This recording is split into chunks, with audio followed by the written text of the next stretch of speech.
Hello, everyone. This is JD Calderon. This is Indie Comics and Swing. Yet again, I brought on another fantastic group of guests, and these are all comic book creators. So please hit like, hit subscribe, share out the video. It's a very small cast today because you know what? I wasn't really going to do a show today, but I said, why not? And I brought on some guys, and we're just going to talk about comics. And this guy's here. Yeah, boy. What's up, brother? I am Dee Rosario from Unstoppable Comics, the only terrestrial that matters right now. And I just want to talk some comic books, man. What have you guys been picking up and stuff like that? Big. Hey, everybody. How you doing? I got called at the last minute, so I just thought I'd stop by and say hello. So, yeah. Randy Zimmerman here, aerocomics.store. Look me up. Yeah, so he's what did you just say you were? I don't know. You were talking about extras. You were talking about subs. I said I'm the only. The only terrestrial? The only terrestrial. Yeah, the only terrestrial. Yeah. I'm the other terrestrial. Yeah. You're the football terrestrial, okay? That's right. Okay. That's right. Mr. And I'm sweating a football game right now. Miami is a lock.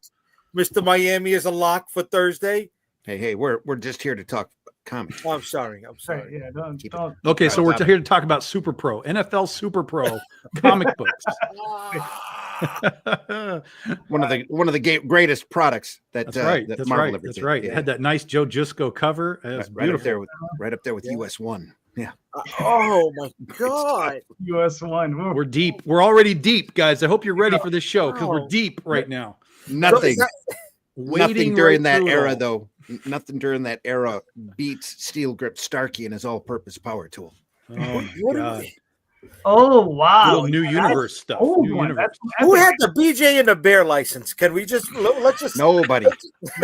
Nobody. You can't make Wide anything open. called BJ now. You can't do that. It doesn't work. Yes, you Today's society, you can't do that. Yeah. You can. Although I do have a coworker who's BJ. See? No, they go by Beej now. I got a BJ. No, it's BJ. Yeah, it's a little strange. Whatever. So gentlemen, what's up? I invited you guys to talk comic books, man. Life. Yeah. Life. I know. All right. So we already started with like the 70s obscure. All right. What's like the 80s obscure then? Depends how obscure you want to get. Yeah, 80s is obscure. I mean, that was the indie period, man. I mean, that was when all the indie guys started coming out. Guys like Norm Brayfogle were doing like Whisper and shit like that. Like just crazy, black and white indie period. Yeah. And that's Whisper wasn't black and white. That was Stephen Grant first comics. That was great stuff. And Whisper wasn't obscure. That was first comics. They came out with Nexus. She was a ninja. Yeah. They came out with Nexus, and what else? They came out with Badger, right? Badger. Nexus was the guy with the lightning bolt on his chest. Yeah. Right. He had a crossover with Silver Surfer. Nexus always reminded me of Space Ghost. Yeah. Space Ghost. Yeah. So, I still remember that first issue was black and white. Nice graphic novel. Because I remember he took a shot at a villain. And one of the heroes got in the way, like this, going to block the shot. So he takes the shot and goes right around her and smacks the guy anyway, and then leaves. I remember that. I thought that was really cool in my youth. And Nexus, the first Nexus book. Gotcha. He's chasing after an intergalactic criminal, and some do-gooder stood in his way and says, "I'm not going to let you shoot him." And he goes, "Fine." And he shoots at. I think it's a girl. Shoots at her, and the bolt goes right around her, and then just zaps the guy. Yeah. Yeah, great I think writing. What is it? Damn. What did I just read? I just read Zooniverse. Who? Zooniverse. Yeah, if you want obscure, that's obscure. Zooniverse. Okay. For 6-issue limited series out of some guy named, I think it's Phil Barlow out of Australia. Eclipse printed that, I think, right? Either First or Eclipse, I don't remember. I'm pretty sure it was Eclipse. Yeah. Yeah. But yeah, that's obscure. I was kind of doing something like that at the time. So yeah. And Aniverse stuff. It's like, okay.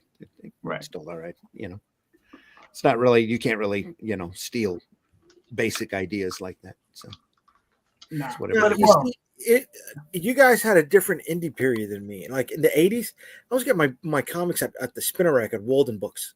There weren't many Yeah, well, you were still mainstream at that point. This is the birth of the direct market, right there with Turtles. When Turtles come out and hit big, everybody else wanted to do their own Turtles. So you ended up with radioactive black belt hamsters and kung fu gophers and all sorts of stuff. But you also ended up samurai penguins. You also ended up with a whole slew of just fantastic, imaginative black and white books that were really off kilter, like extraterrestrial time traveling thieves and troll lords. Southern Knights, all of the great old Arrow stuff like Dead World and Night Streets. Dead World, The Realm. But I was reading heavy metal at Walden Books. And I was a little nervous because heavy metal was racked in the porn section at Walden Books. It's because they had titties. Yeah. And if you ran across Corbin, you probably had some cock too. Big. Yeah. I remember that. But the funniest thing that I ever heard was hearing, I think it was some of the editors. They said they would purposefully remove some of the pages from the European comics just so people could continue with the thing. It was like, oh yeah, like we don't understand what's going on. It's so mysterious. Yeah. Because the story is incomplete because they took out some pages from the center. That doesn't surprise me at all. Yeah. Yeah. Oh my god. Yeah, I didn't know about Judge Dredd until the movie came out. Oh, dude, I found 2000 AD because I was such a huge fan of Star Wars. I was reading anything Star Wars, and there's a Fantastic Films magazine. I still have it. That had an article in the middle of it talking about how great 2000 AD was, and I'm like, this comic sounds so bizarre. I've got to find it.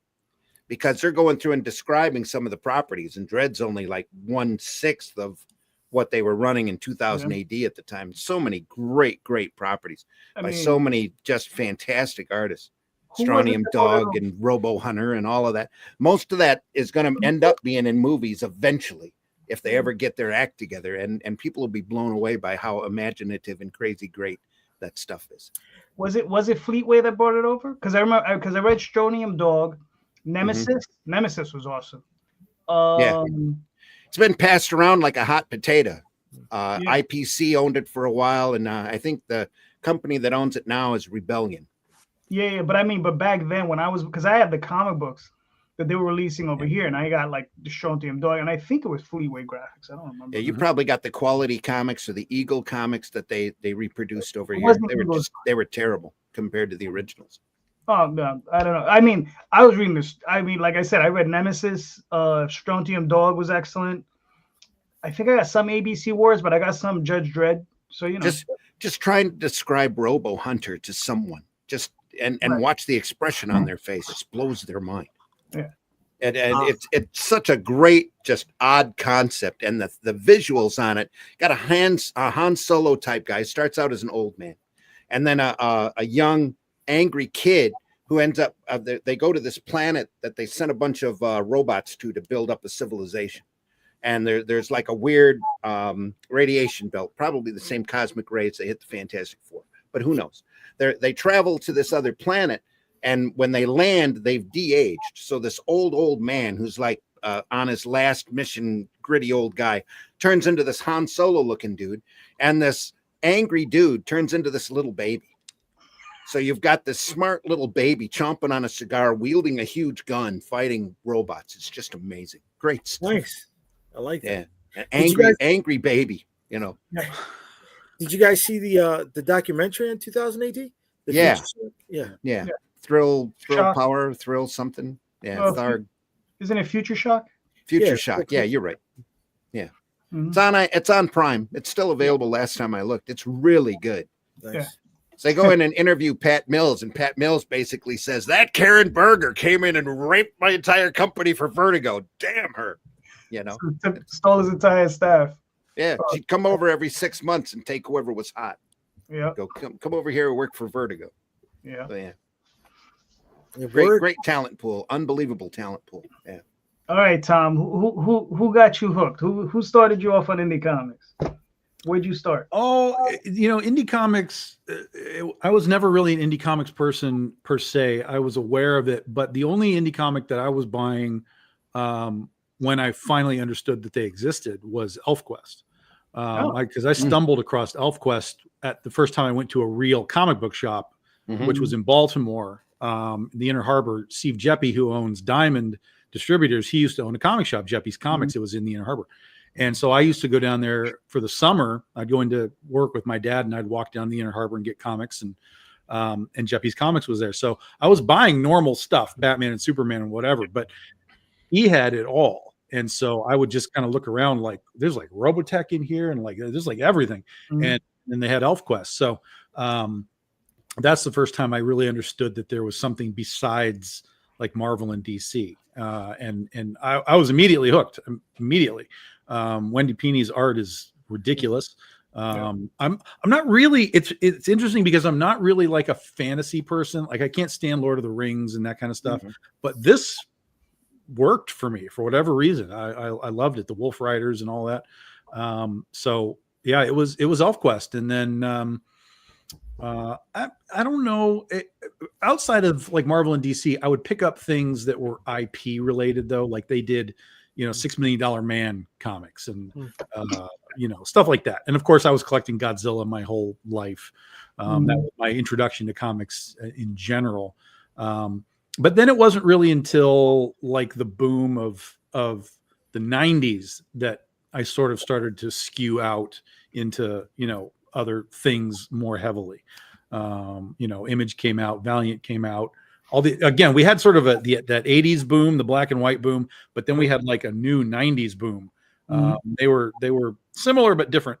But yeah, I was too young really in the 80s to really be like latching on to even I just don't care about Ninja Turtles. I just don't care. I never have, never will. I love the creativity of it. I love I love what it is, but I've never been able to just read it and be like, this is a great story. Like I can't, it just doesn't connect with me. I even tried to read Last Ronin and I was like, really, this is it? This is all this is?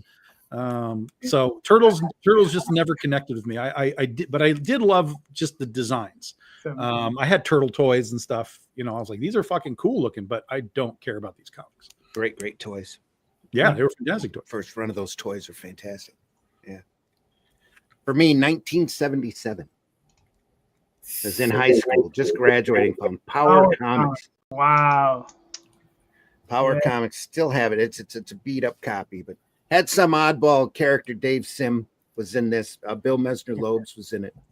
And around the Michigan area, Midwest, where I'm from. This popped out, and I took it and I just ate it up, and loved it. It's got a lot of great old style Zipatone effects to it.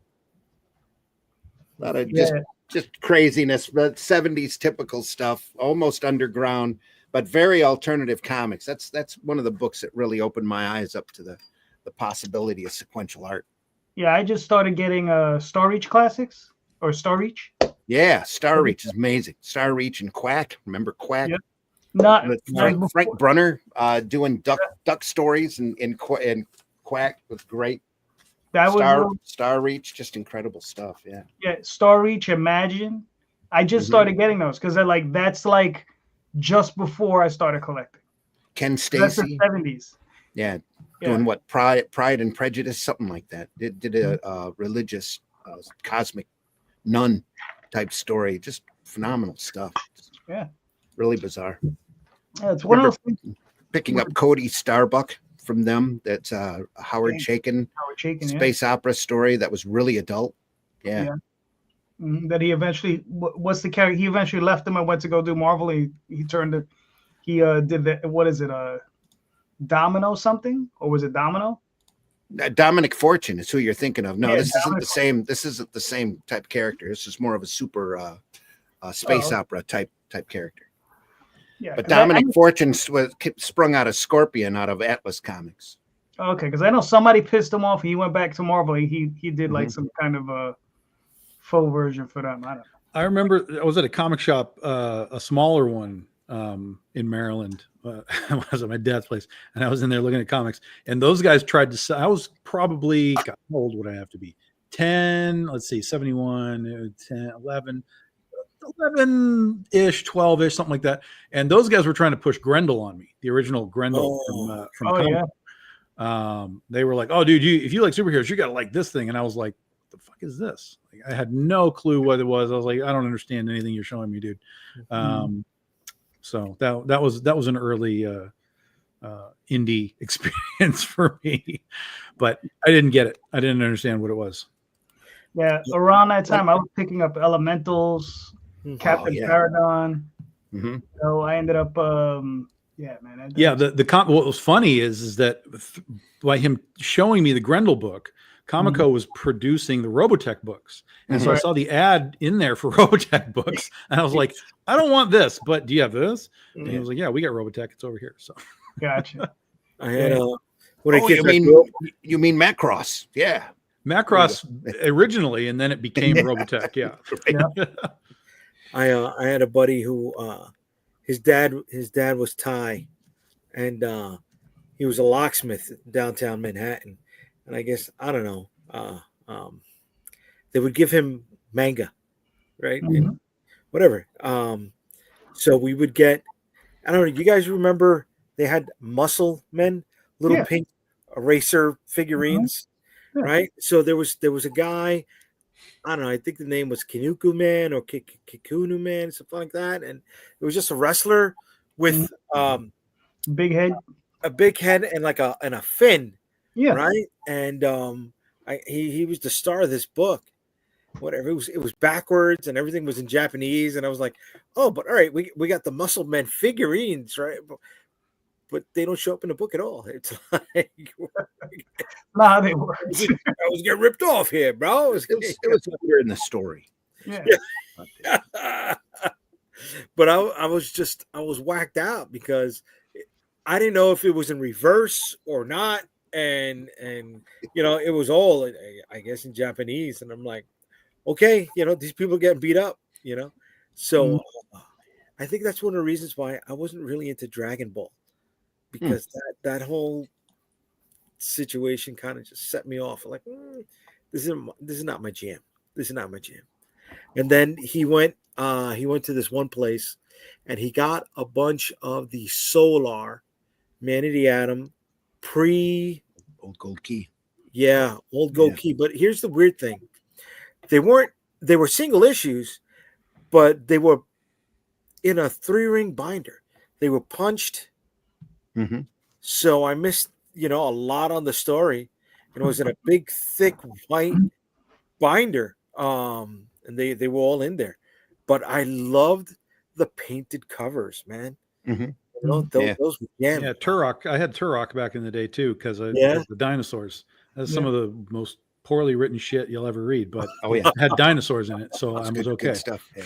Now wait, are you talking for me during that period, it was Magnus, Robot Hunter. A robot fighter. Yeah. Here's a guy who's chopping robots with a karate chop. Yep. Wearing a magenta skirt. Yep. And white boots. It's amazing. But drawn by Russ Manning, who's I think is one of the greatest sequential artists of of that period. Just phenomenal. Very Barbarella, right? Yeah. Yep. Very Barbarella. Very. I don't. He had such a clean line style, just gorgeous, and he had like who is it? William Stout and Dave Stevens were all apprenticing under Manning. Just great stuff. Real pretty. That led me to Tarzan, which led me to everything else that Gold Key produced. My parents wouldn't let me have superheroes when I was a kid, so everything but, and a guy running around in a magenta tunic in the future, that wasn't quite superheroes. So I was good. Stop saying tunic and just say mini dress. That's what mini it was. Dress. Yeah, mini dress. Yep. Mini dress and white boots. Mini dress and go-go boots. Yes. White. Yeah, white thigh boots. Yeah. White go-go boots. Past almost to the knee. Yeah. Yep. Great stuff. That was funny. So I'm just wondering, it was like, what was the thought process behind that? It was just like, what's he wearing underneath the dress? It's futuristic, man. Yeah, I know. And it's like, and if he is wearing something underneath the dress, why wear the dress? Yeah. he had skirts on, so it was all good. Oh, okay. Underneath the dress.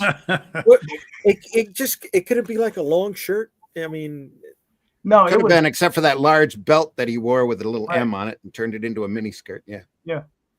Well, guys do that with fanny packs today. You know what I mean? They wear the fanny pack outside the long shirt. Today. Huh? You do that. I don't do that, my brother. I don't do that. I see people. I will send you pictures. All right. You work in the same Manhattan that I do. And I don't want to see the pictures around the people that hang around you. So oh, Daphne, very nice. There is no underwear in space. There's gaffer's tape though. There's gaffer's tape. There's gaffer's tape. That was just for Leia though. I think they were just all horn dogs on that set. Jesus. Anyway. That's why they put her in that bikini in the second movie. Here's something, right? So we're going into the new year. I know Tom yesterday. I was on with Tom last night. He had a whole list of stuff he's doing for next year. So we'll save him for later. Really? So we'll start with Jay. Jay, what are you doing next year? What are your plans for next year? So next year we got Shield of the Interceptors issues number 6 and 7 definitely coming out. Vicky Sticks issue number 2 is coming out. The long hard fought issue. Long overdue, but yeah. Vicky Sticks. And then I'm going to try and run back to the campaigns that failed this year. One of them was the Storm Chasers trade, which collects issues number 5, 6, 7, and 8 of the Storm Chasers, written by me, but illustrated by Russ Leach, the great Russ Leach. Yes, man. Yeah. So I can't wait to get that out. And we're going to run back a campaign that doesn't look like it's going to be funding in the next 6 days, unless I could pull $36,000 out of nowhere. But we're gonna hit that again. Yeah. But Tom said he's going to drop it in for you, right? What's he gonna do? Start renting out the lake for private? No, fuck you. Get off my lake. Get off my lake. Funny. Yeah. So that's on the docket right now. And then the conventions we're looking at so far next year are New York Comic Con again and Joe Fest in Augusta, Georgia, June 20th, 21st, and 22nd. I'm a big G.I. Joe guy, guys. Oh, Joe Fest. Yeah. I'm an 80s kid. So cartoons really did it for me. Not just G.I. Joe, not just Transformers, but like the Filmation catalog was big for me. Before they went He-Man, they did Zorro, they did Tarzan, they did Lone Ranger, they did Flash Gordon, which is a great series. If anybody can just get that first season, parts 1 and 2, it's the serialized version from black and white, just in color. That series was just awesome, man. They also did Fantastic Voyage, didn't they? I don't little Indian dude. Yeah. I remember Fantastic Voyage. I don't remember if it was Filmation or not. I thought it was the same company. I could be wrong. But they did a lot. They did a lot. Ghoulies. There we are. Yes. Way to go, Dan. That's a deep cut, brother. That's a deep cut. You can find some of those up on YouTube.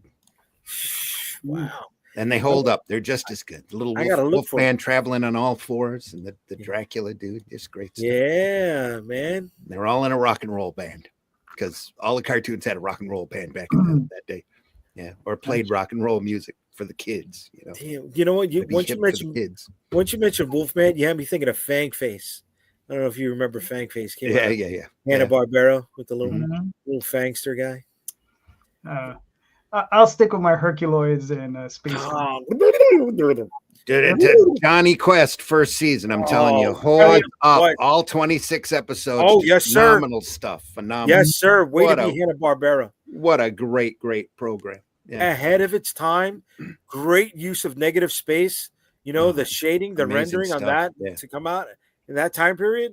Man. I sat next to Doug Wilde one time at a show and thanked him. And said one of those great memories, It's like, dude, you created Johnny Quest. You're awesome. That's great stuff.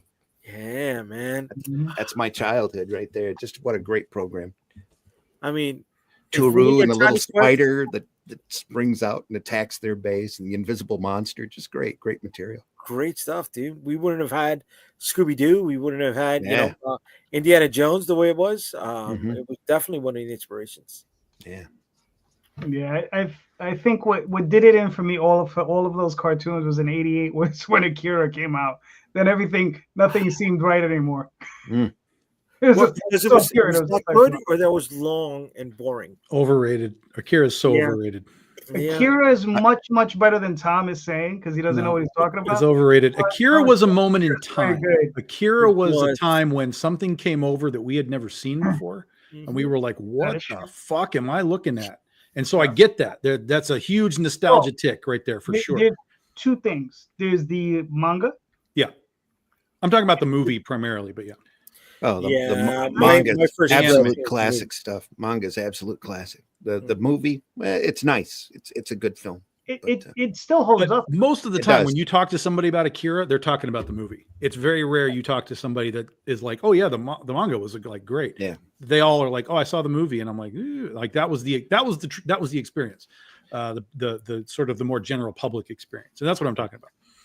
Yeah, no, it didn't do it for me. Yeah.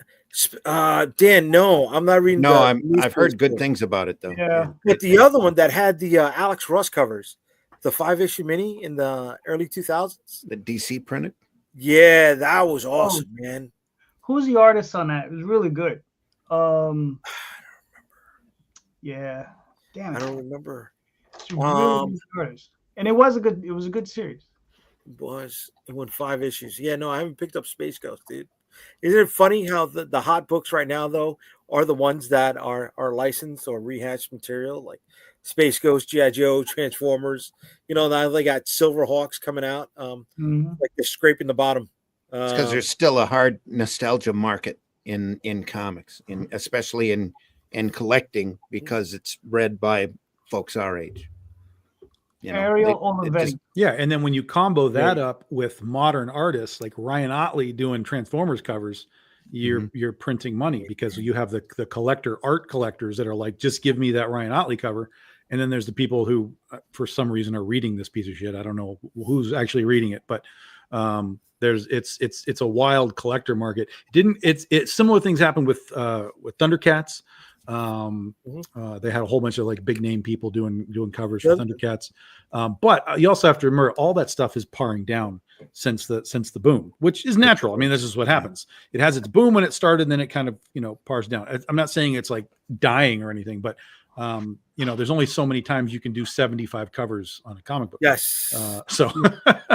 But I think also one of the reasons why I think a lot of the new books are doing better, like Space Ghost, is that they have actually some of the better writers on them that have left DC or Marvel, and they're just working on stuff they want to work on. Well, and they're also, a lot of this stuff is it's not written down. It's written, they understand that the market for this is dudes that are like 50 years old. Like they understand who they're writing for.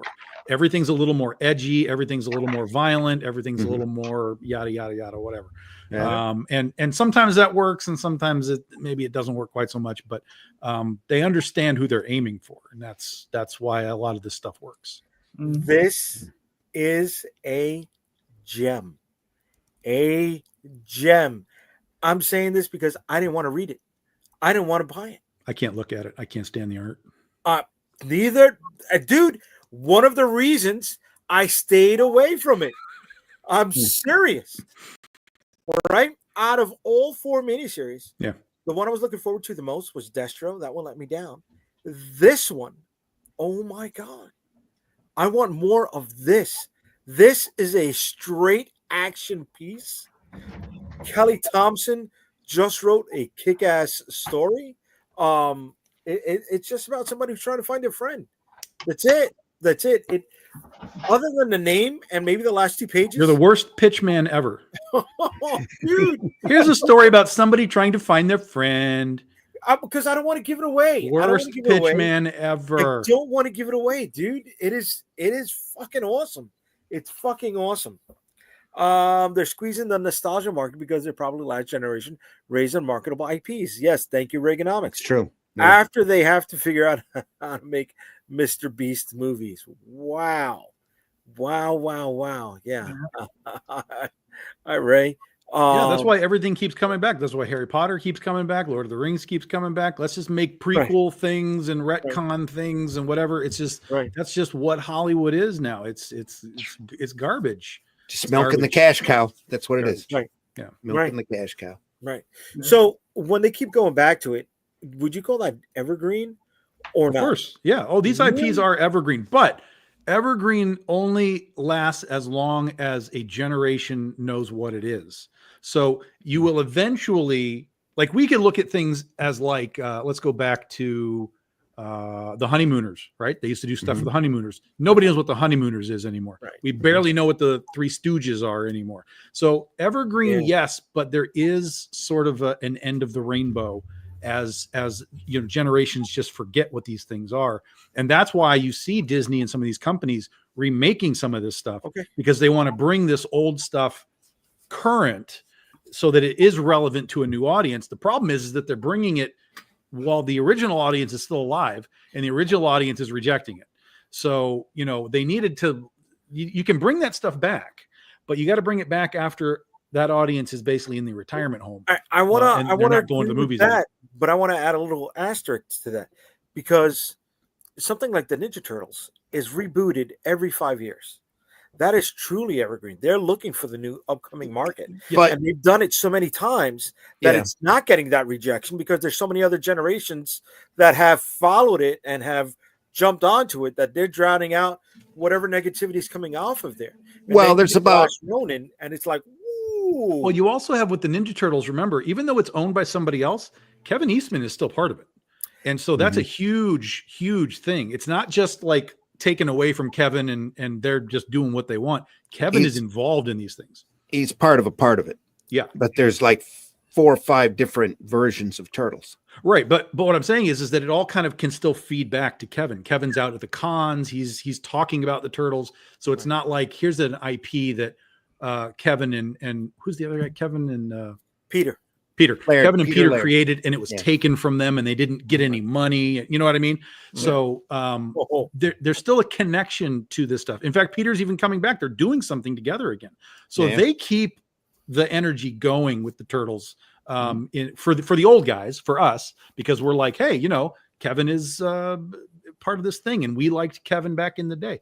And so they can recycle that for a long, long time. Plus that particular property just hit 40 years. So it's still really in the beginning of what it can be ultimately, or die off in another 40 years.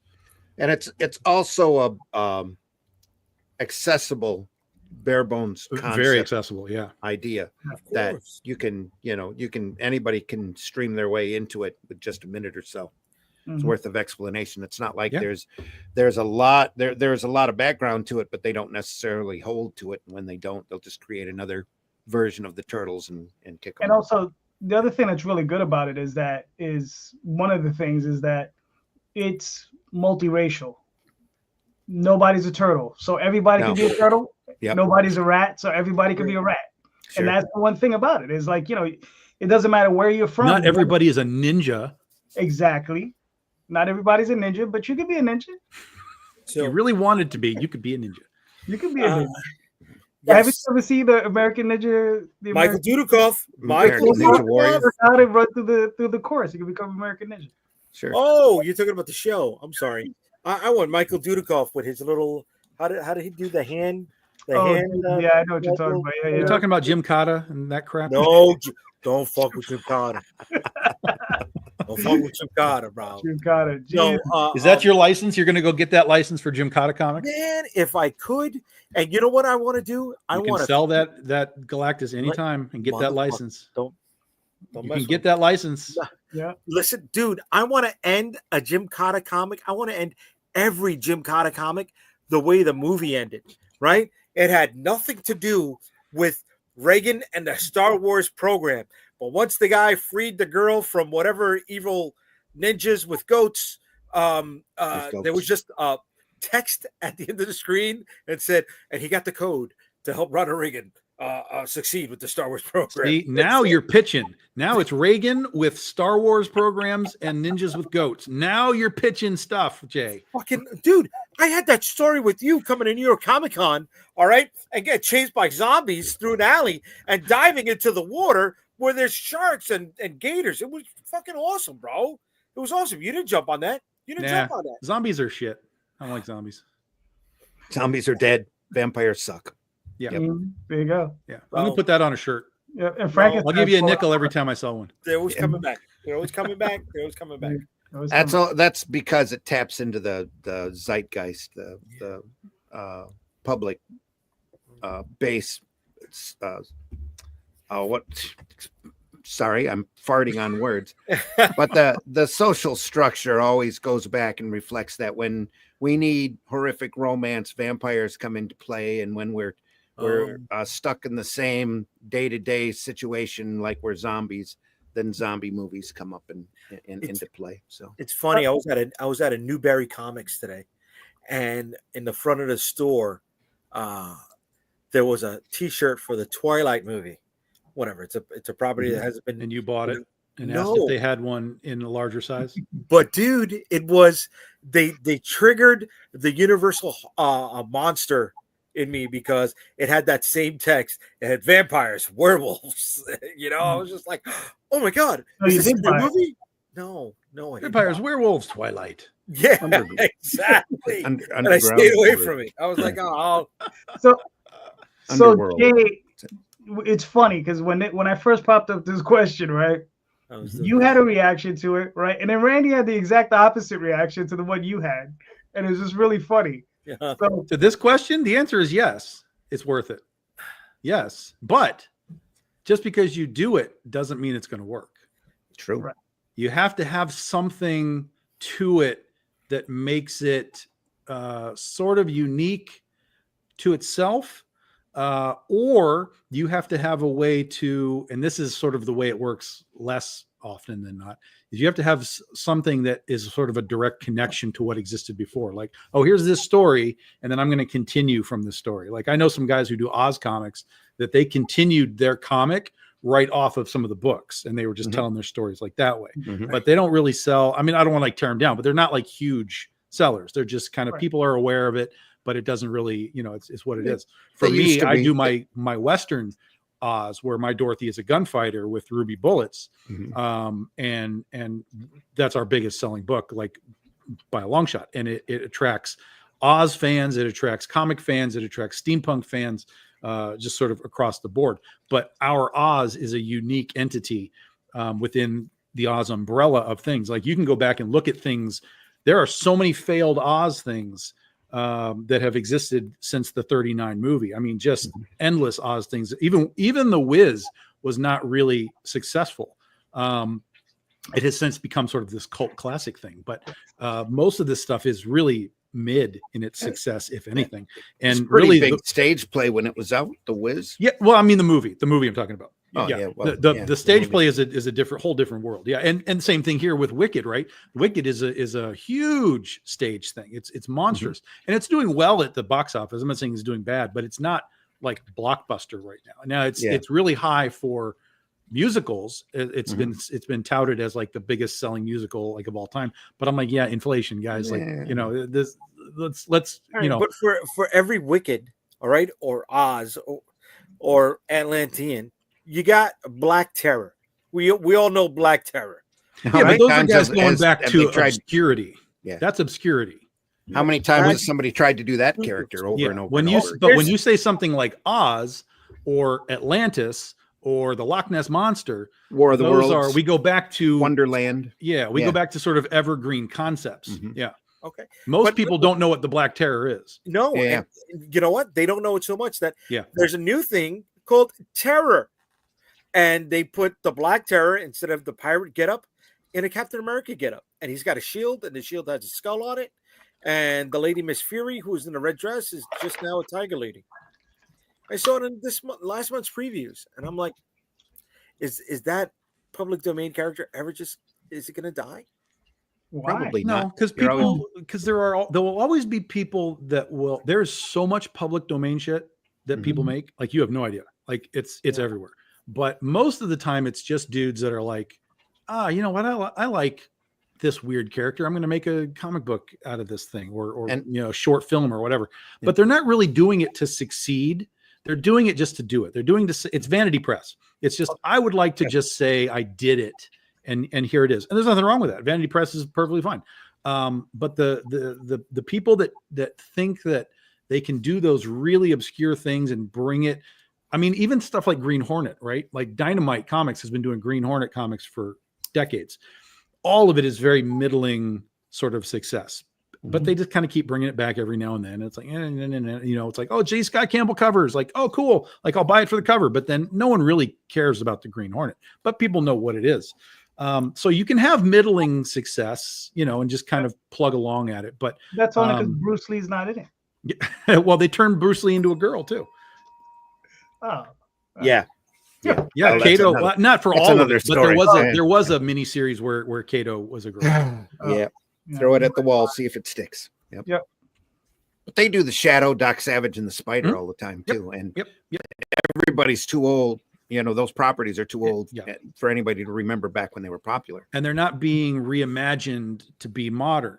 No. For whatever reason. Like, I don't know how you can't look at Green Hornet and figure out how to make it a modern take, or at least a pseudo modern, not like a 50s thing. I mean, just you can't run around in the Black Beauty anymore and not be seen or followed. Well, but you can have different cars. I mean, you can do different things with it. I mean, that's what I'm saying. Bring it modern. Like, take the concept and bring it modern. Not necessarily what they did with the movie to bring it modern, but there's got to be a way to be like, okay, here's a guy, he's a detective, he's a superhero, he's got a partner fighting crime. Like, I mean, we do this now. Why can't we figure out how to sort of reset Green Hornet to be like that? But instead, it's just stuck in that time period. Same with all the other things you just talked about, like the Phantom and all that kind of stuff. Yeah, there's some properties that deserve to stay in that particular time period, or they get lost. That's why they have such a hard time regenerating Fantastic Four every decade,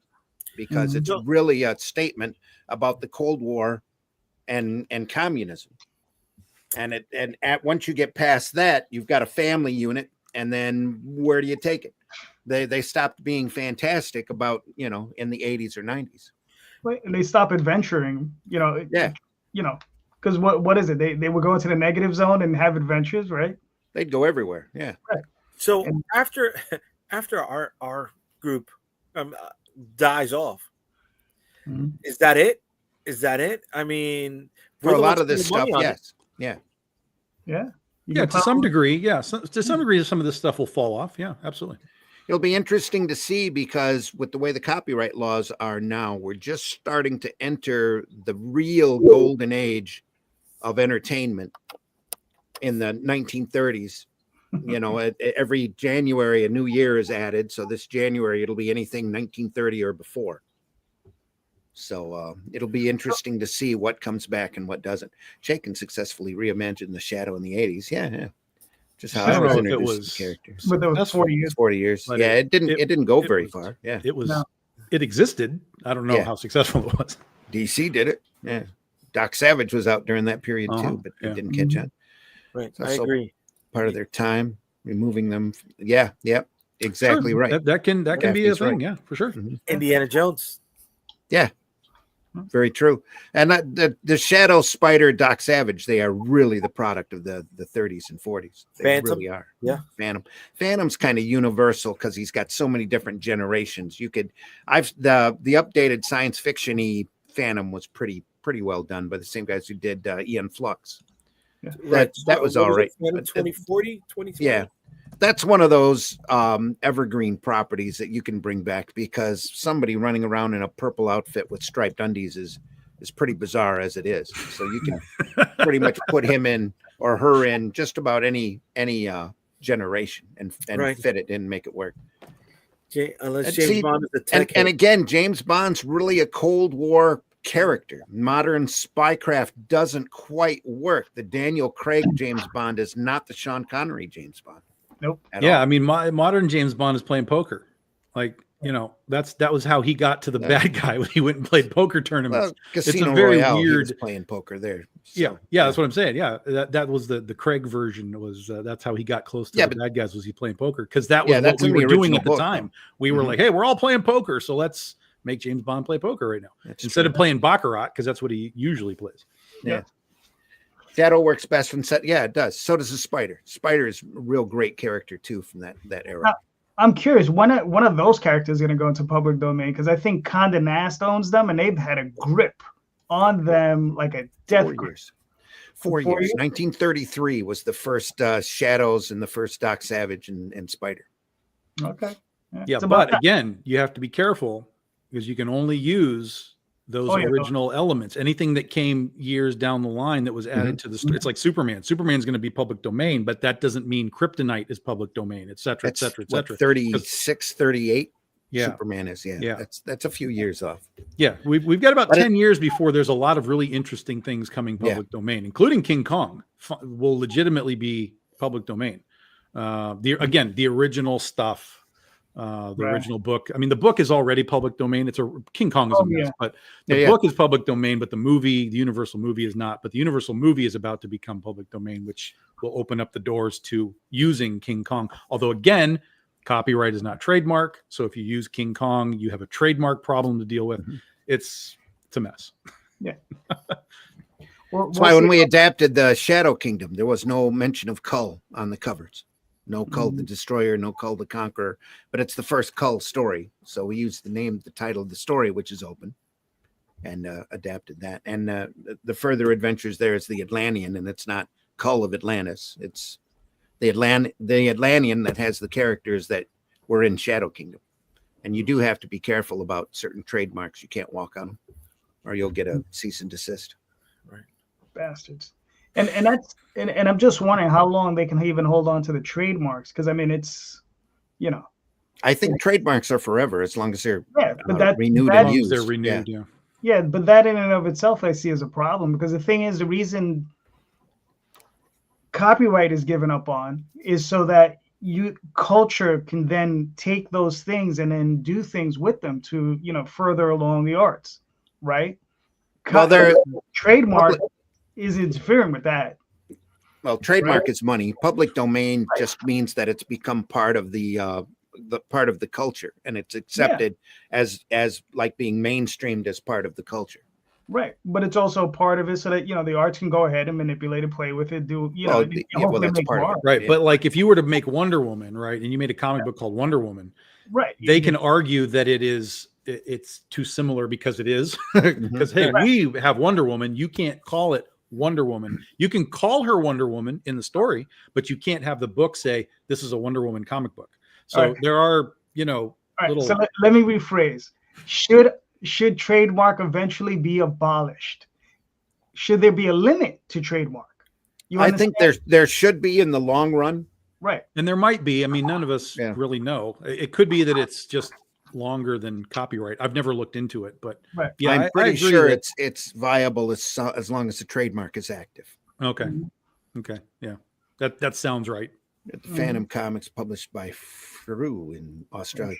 Phantom is huge in Australia. Absolutely crazy big. Shipping is expensive, of course, but I order them in bulk. There you go. Sometimes get lucky. Yep. Can't get current issues here. No. But there's still a big market for Phantom in Australia. Trademark has to be abandoned. The only reason superhero is now usable. But again, there's ways around it. If you want to do it, it's like Thor. Thor has a trademark with Marvel, right? But Thor is a public domain thing. The Mighty Thor. Yeah, Mighty Thor. Well, no, because they have Thor as well. They've done Thor. You can't have Thor. Thor is can't. I can do a comic book called Thor. Thor is open the same as Sandman is open. Yeah. You can do Sandman all you want. Can't do the Mighty Thor. Yeah. Okay, do it. I want to see what happens. Yeah. I can do Thor. Mighty Thor. And you probably can't put it on the cover without getting into trouble. Simonson's been doing Ragnarok for years. Right. That's what I'm saying. It's about the cover. It's about that you can sales, have Thor, the sales marks, the trade marks. Yeah. Or as a character, you can do whatever you want with it. Wasn't there a kid Thor from Kirkman or something years ago? I'm sure there was. Kirkman's copied just about everything. He has an invincible character with the hammer. Yeah. Oh, but it didn't have its own book. No. Well, and also you got to remember, I mean, the whole thing with that though is I could release the book Thor and I could fight it in court with them, but I would lose because I just don't have that type of revenue to fight it. Right. Movies. There's been Thor movies that weren't Marvel. Right. Back when the first Thor MCU movies come out, there were a couple of copycat Thor movies. Yeah, and DC has a version. They have a version of Thor as well. Yep. So right, but again, I'm not talking about the character. I'm talking about the trademark use of the you know, I don't think the name, the logo, whatever you want to call it. I don't think they can trademark something that Universal. It'd be like trying to trademark the Bible. You know? Isn't it it's the phrase, it's the title that's protected, like a phrase, the Mighty Thor. Right, the Mighty Thor. Yes, right. That's what they have a trademark on. Yep. Yeah, right. Not Thor. It would be like them trademarking Odin or something. It's like it's been around for a couple thousand years. I'm like, it's not there. You'd be surprised at what this trademark stuff does. We had a deal that we had to deal with when I was working at this card shop, and we were selling cards on the NASCAR website, and there was a brand that was called Stealth. That was just the brand of the trading cards, and some guy sent a cease and desist to us for selling them, thinking that we were the manufacturer, and we weren't. We were just selling them secondhand. And we were like, well, no, you have to take this to the company. They're the ones making this product. Yep. But what we got was, I own the word stealth in all of these categories. Like, here's 100 categories, you know, and one of them was playing cards. And I was like, well, motherfucker, these are not playing cards. These are trading cards. These are sports cards. You lose. But again, it has nothing to do with me because I don't make the product. But what I'm saying is that there is way more connectivity to these trademarks than we could ever really imagine. So if you were to use just Thor, for example, and they were to decide they wanted to come at you, they could probably produce some sort of thing that says, we have Thor as a comic book, blah, blah, blah, period. And then your lawyer would tell you, you're probably going to lose. Well, yeah, only because you don't have the money to fight him. Yeah, that's exactly it. That's why, you know, Marvel and DC would push their weight about superhero and supervillain. They didn't own it. Right. They never owned it. But superhero is such a domestic word anymore. Yeah. That it's pretty much slid into, you know, or it has, according to the courts now, slid into public domain. Yeah. I mean, and this happened. Disney tried to trademark El Día de los Muertos, you know, the Day of the Dead. And it's just like, you know, that's, you know, a cultural thing. Disney lawyers are crazy, though. Yeah. They'll do pretty extreme shit. You don't want to screw with them. Oh, but Daphne put this up. See, the problem with what Dave Sim was doing with Wolverine and Sandman was when you see his caricatures, he was putting them on the covers. And,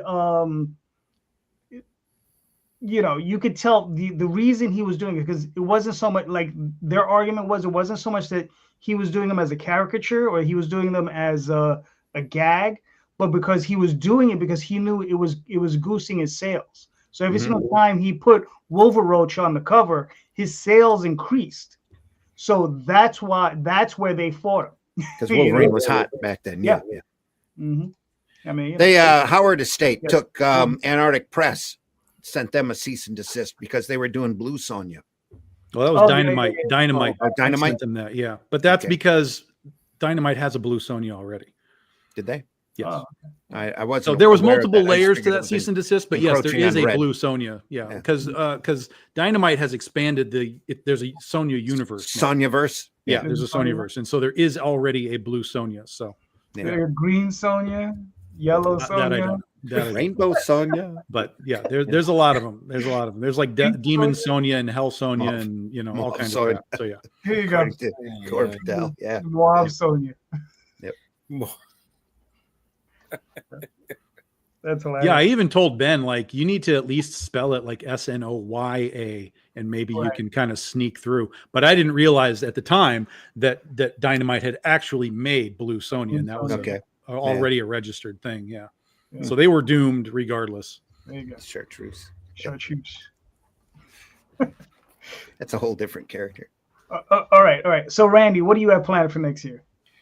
I just finished the script for Atlantean 2. Atlantean 1's coming out of the printer here next week, I'm hoping.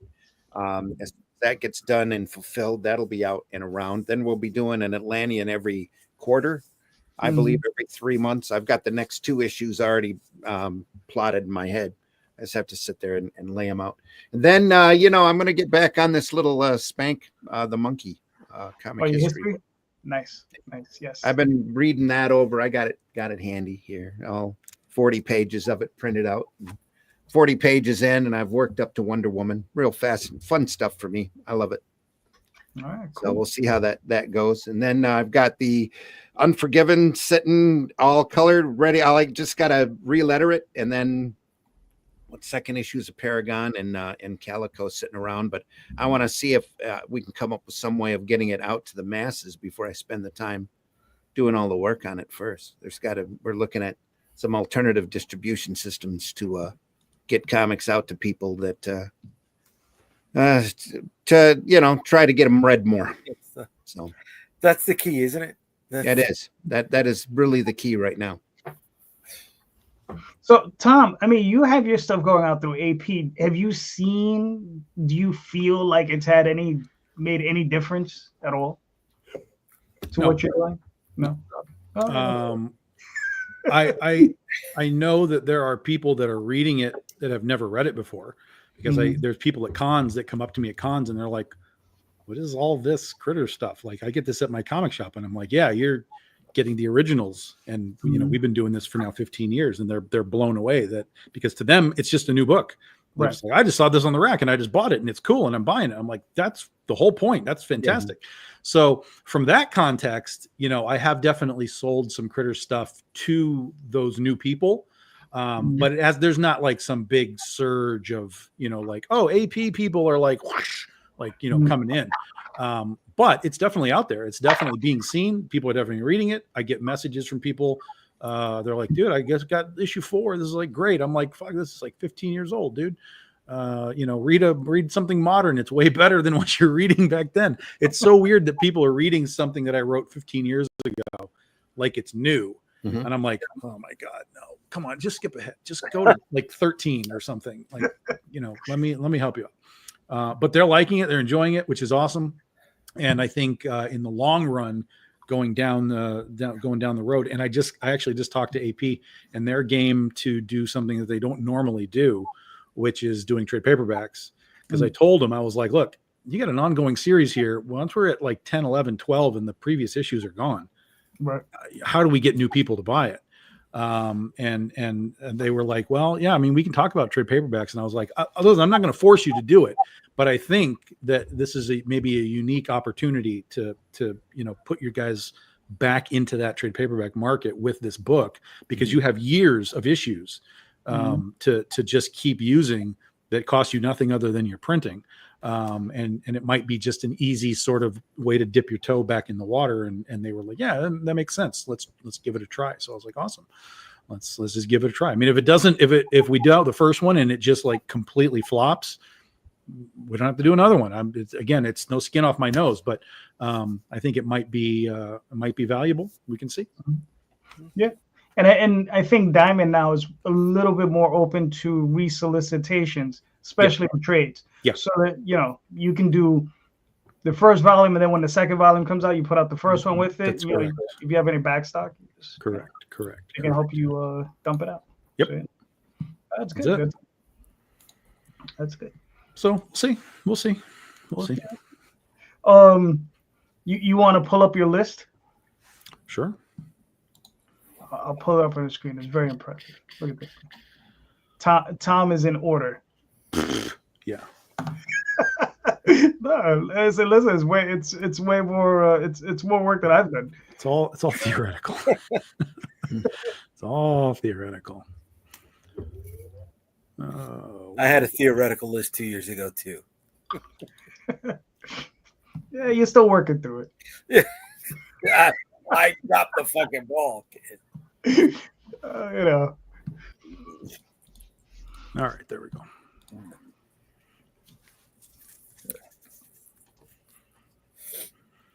So there you go. That is our projected 2025 schedule. There's only one book on there that might shift and move. We'll see, but everything else is pretty much locked in to what we want to do, and there'll be a couple of little surprises along the way too. So that'll be fun. But yeah, this is what to expect throughout 2025. Cool. Very cool. Now, are any of these books going to jump on the AP mainstream press Nope. stream also? Nope. No? Nope. Critter is the only thing that we're doing through AP at this point. We are expanding the Critterverse. They're open to taking the side projects that we've done, the one shots and little expansion things. They were like, yeah, let's take those too. I'm like, awesome, let's go. So those will be part of next year as well. But the rest of this is everything else that is Big Dog Inc. is still available just through Big Dog Inc. Yeah. Particularly the new stuff. I mean, obviously this Critter issue, this will be number 25. That'll come out through AP eventually, but it'll be, a couple of years down the line because they're putting it out every 2 months. So we'll get there, but all the rest of this, you have to come directly to us. Yeah. Nice. You got about another 3 years to get to 25. Yeah. Roughly. And by the time you get to 25, you'll probably be we'll have more issues. Yeah. You're 30, 34 or something like that. Yeah. That's why I told Brian, I was like, look, I mean, this is eternal, man. Like it's, figure out a way to keep selling it.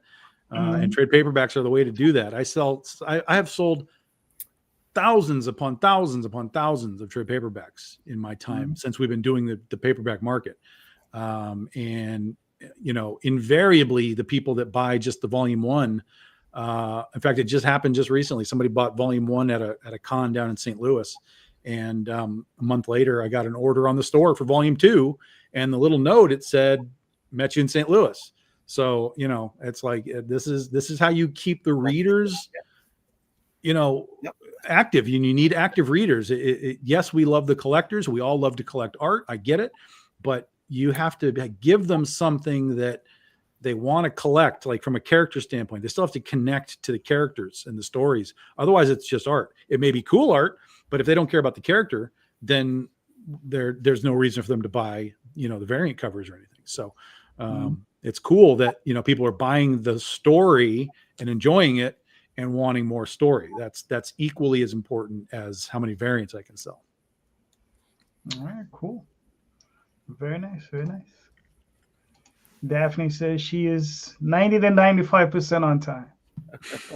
That's good. That's good. I don't even know what that means, but okay.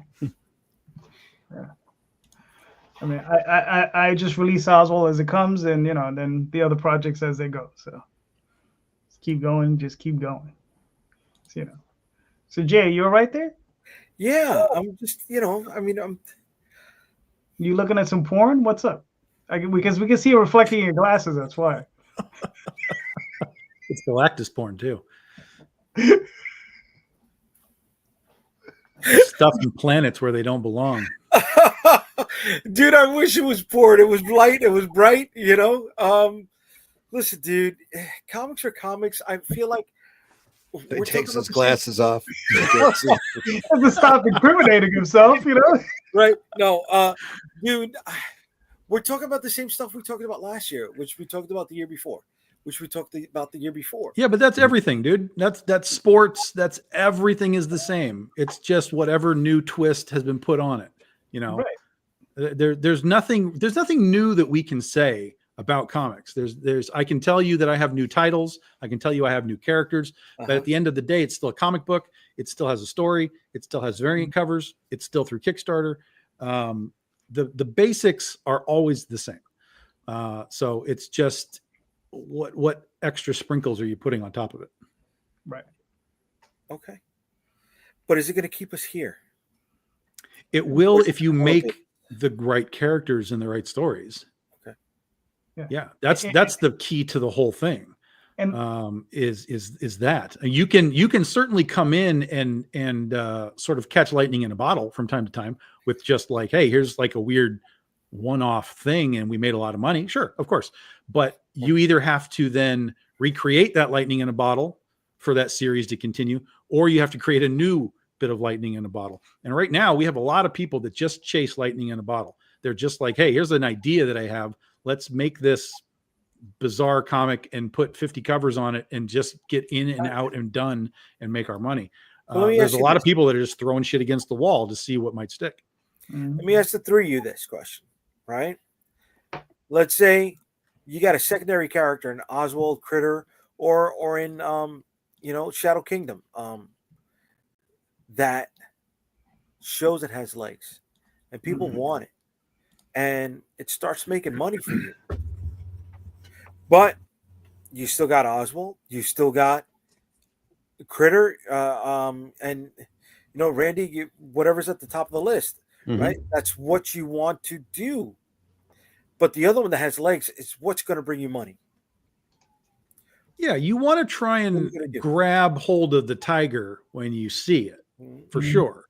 But that shouldn't take you away from just the continuation of what created that tiger. So if critter, Boba Fett effect, oh, somebody likes this character, like let's do it. Let's okay, yeah, let's do this. But you should be doing it in conjunction with what the foundation was. Yeah. Okay. All right. But let's say you don't have time to work in the foundation. Then you quit the post office. You're talking music to my ears, baby. You're a preacher to the choir. Here's the thing, though. Time is everything, right? And you might not have time. And if that's the case, right, you make your decisions based on what time you have. That's it. That's all you have. Right. If you feel like, okay, I can go up here and make some money that I can then turn back around and bring back to the foundation piece, then do it that way. Make your TP, bonk, bonk, and come back to it. If you get up there and you make that new point and it goes bananas and people are clearly vibing on it, then sure. Then you say like, okay, well, clearly I have lightning in a bottle here. I've got the tiger. Let me take another couple of stabs at this before I come back to the foundation, because there's no reason not to do that. But I think the further away you get from the foundation, you're chasing lightning in a bottle, and eventually it gets out. Yeah. Well, I mean, I think the real rule of the Rosario household has spoken. Yeah. The ruler has spoken. Yes. And then Daffy has a point. There comes a point where you have to decide if you're doing art or you're making money. Right? And that is, Well, but that's not to say that making the new thing isn't art. But if that art sells better, there's no reason that you shouldn't at least examine why, what it is, etc. I wouldn't say to just go into it, just like, wow, clearly people like this, so I'm just going to go make it. I'm going to go write some weird story and just do it. Like, do it because you have something to do with that character or that situation or whatever. Don't just do it willy-nilly. But if you clearly are seeing something that is driving to the left, you're doing yourself a favor if you examine why that's happening. Here, I'm going to break it down for Jay in a very simple way, Jay. This is what you do. Go. Think of it like a bagel, right? And you have cream cheese. And I know you understand these things. Bagel, cream cheese. Listen, I'm with you. Right. So instead of just... I'm on your ride. Let's go. Instead of slapping on a huge pile of cream cheese on it, you might have to spread it out a little bit thinner so to make it last longer. You understand? So it might take a little bit longer to get through that bucket of cream cheese. Bucket. I like that bucket. I like that. It's a great choice of words. But you will eventually get through it. You understand? It might just take a little bit longer, but you just suavecito, as we say. Right? Yeah. I'm with you. Just but I mean, take a little bit longer. That's all. Am I just eating cream cheese now, or I'm using other bagels, right? But what happened? Okay, so hold on a second here. Hold on, right? Cream cheese is your time, all right? Right. The bagel is your book, but now. Well, no, actually, I think it was the other way. The time is the bagel, and then you're spreading the cream cheese, which is your book. You're gonna spread that a little bit thinner because you have to make that. You have to spread it out. You have to make it. You have to do it over a longer period of time. So if you got the secondary thing, it over a long period of time now, bro. You know what I'm saying? Listen, man. Unfortunately, we're stuck in a position where the only way you can effectively make this work is if you catch lightning in a bottle, right? You have boatloads of cash to do it, right? You don't have, right. So and the only other thing you got is time. Okay, I'm well past the time. I'm well past the time where I read the article or keep getting the article referenced to me. Stan Lee wrote the Fantastic Four when he was 42. You still have time. I don't get the fucking time no more. You know what I'm saying? I'm north of 42. I'm north of 42. Well, the thing is, though, is if that's what you're chasing, you're not gonna make it. No, what I'm chasing is, you know, you don't have an uncle that owns a comic company anyway. Right, and you weren't working there since you were 15. There was no war that I was able to take everybody's job when they were overseas fighting. Right. I get that. I get that.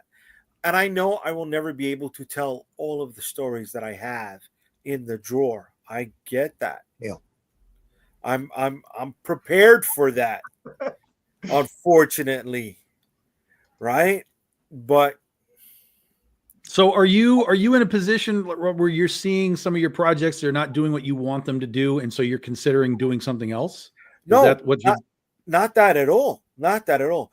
The projects that I'm doing are not doing what I want them to do, because my cream cheese is spread thin. And forget about the toy stuff for a second. Forget about the life stuff and the day job. All right. Mm-hmm. I've got, we can go into my notepad over here, and I've got 6 different scripts that are open. Mm-hmm. I do, because I constantly am generating ideas. And the thing is, when I'm working on something and I'm stuck, okay, I set it to the side and I move on to script number 2 so I can keep some sort of momentum going. And then when I hit the wall on that, I move on to 3. And then sometimes, instead of going to 5, I come back to 1.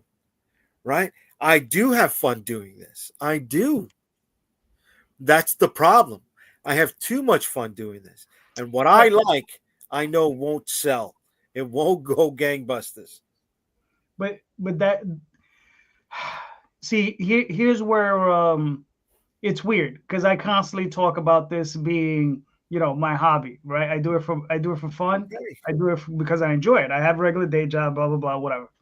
But there does come a period where you have to separate professionalism from the hobby. Professionalism, if you want to be a professional on some level, you complete what you start. Okay. You ignore, you understand the things that are distracting you from what's your main purpose. I get that you want to do these other things, or you're doing them just as maybe a mental exercise to pull away from that other stuff. Yeah. Right. But in the end, you need to focus on the main thing. Choose your main thing, stick with it, finish it. You understand? Or at least get it far enough that, like, get 20 issues in and then start doing other stuff. You know what I mean? But there does come that point where you have to be like, okay, I'm gonna focus. But you gotta focus. Like The Rock says, focus. Focus, yes. Focus. And unfortunately, my focus needs to be focused elsewhere, not the comics. The comics is the distraction at the moment. Right? The distraction. I mean, the comics is the enjoyment. Right? The second the accountant told me I didn't have a business, I was like a weight off my shoulders, and I could just concentrate and do my books. Yeah. I love my accountant. Mm-hmm. So do I. My accountant found me a bunch of money, and I spent it on fucking work. Oh, forget it. Some people are, there's a reason why they cost, and that's in this business especially. I can't recommend it highly enough. Get somebody who knows how to work the numbers. Yeah. Legally. Jade, please don't cry on screen. Right? You're a dick. No, I just, comics will never break me. I'm not that person. Right? And I call my imprint Unstoppable Comics because I'm too stubborn to give up. Mm-hmm. There you go. To do this. Yep.